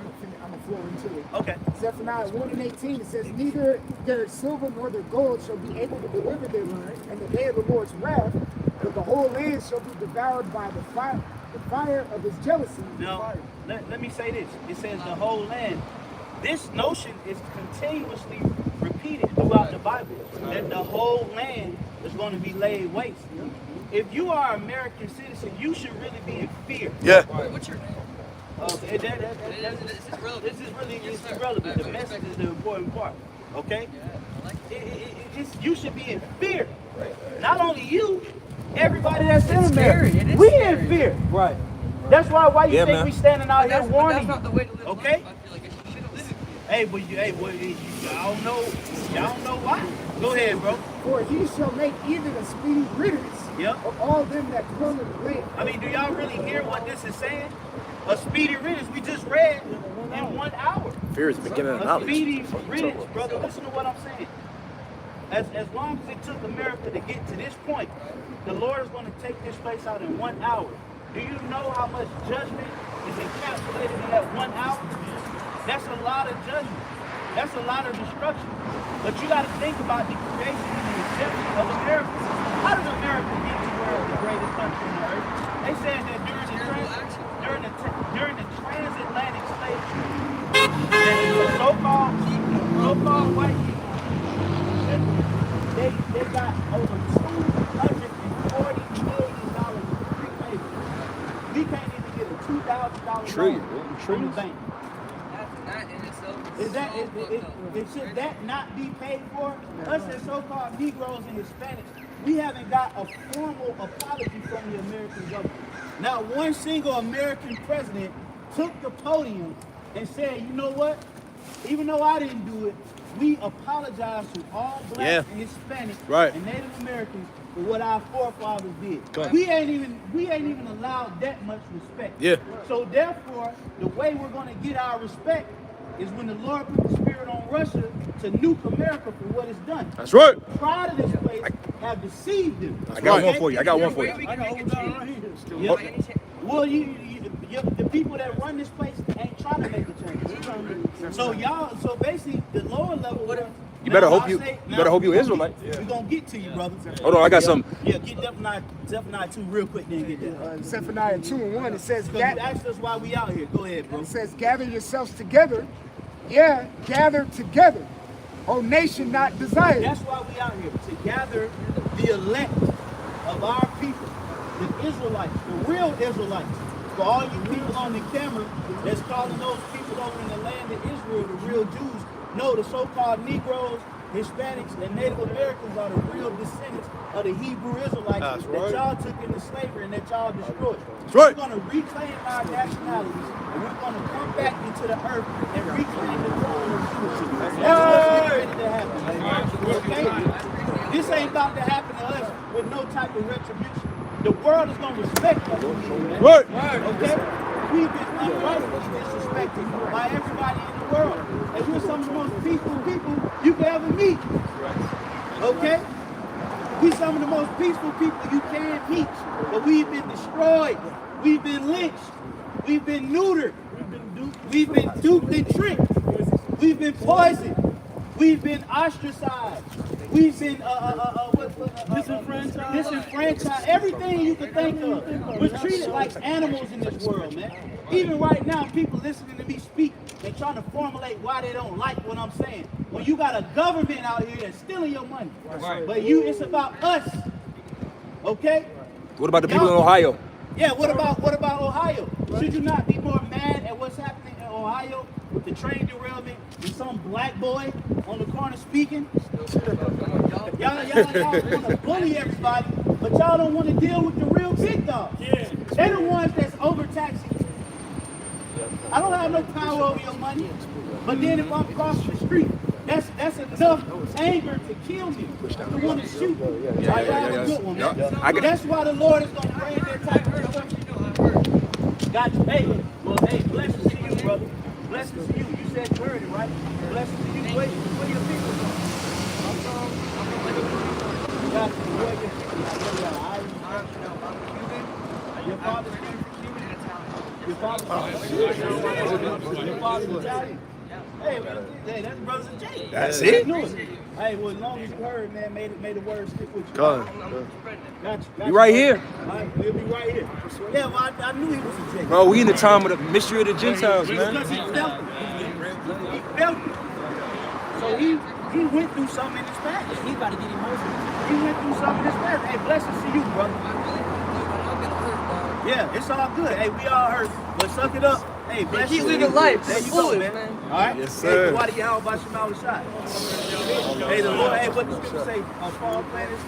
We read that earlier. Yeah, That's the spirit. spirit. Hey, and every time we had the big camps, with all the Israelites born, Always, That's man. the Spirit, All right, man. hey, y'all go ahead. Y'all brothers go ahead. This is Nahum Preachers, I almost got something. Nahum 3:1, and it says, "Woe to the bloody city! It is all full of lies and robbery. That's right. The prey departeth not." Hey, right. Hey, right. The prey departed not. The prey departed not. I was thinking more. Right. The prey departed not meaning what? The people in this country doing what? They're holding on to this place. Our people are holding on to this place. We have nothing to hold on to. Right. All the things that the brother brought out about the atrocities, the calamities, the atrocities, and why the Lord is going to bring that retribution. That's something that we should have. That's what the gospel is about. That's right. The gospel isn't about the people that oppress you and the people that are being oppressed coming together. It can't happen that way. That's right. It's about the oppressed overcoming. There's a reason why we say we shall overcome. Right. Well, who's going to overcome? Yeah. Not black people, not brown people. The Israelites. Israelites are going to overcome. And I want you to Revelation 2nd chapter. What's vocab gonna do? What's vocab gonna do to that? Right. What can he do to that? Revelation 2 and 20. Hey, we in Passover season 2. Yep. Right. And that's why we feeling that spirit of the Lord getting us out of here, man. We in that season, baby.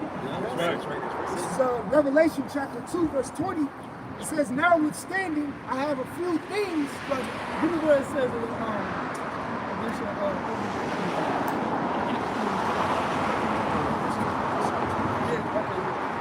It's Revelation chapter 2, verse 25. It says, "But that which ye have already hold fast till I come." Right, and what do we have? We have the truth.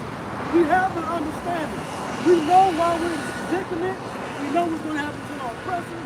We know eventually the kingdom is going to come to us. So what we have, we hold fast with that. Right. Okay? That's right, We continue to grow in the knowledge and the faith and the understanding. And we hold fast to it. Yahushua talked about the parable of the man that found the pearl and he burnt the whole field. That's what we're doing. We're holding fast to the field because of the pearl we found. Ooh. Okay?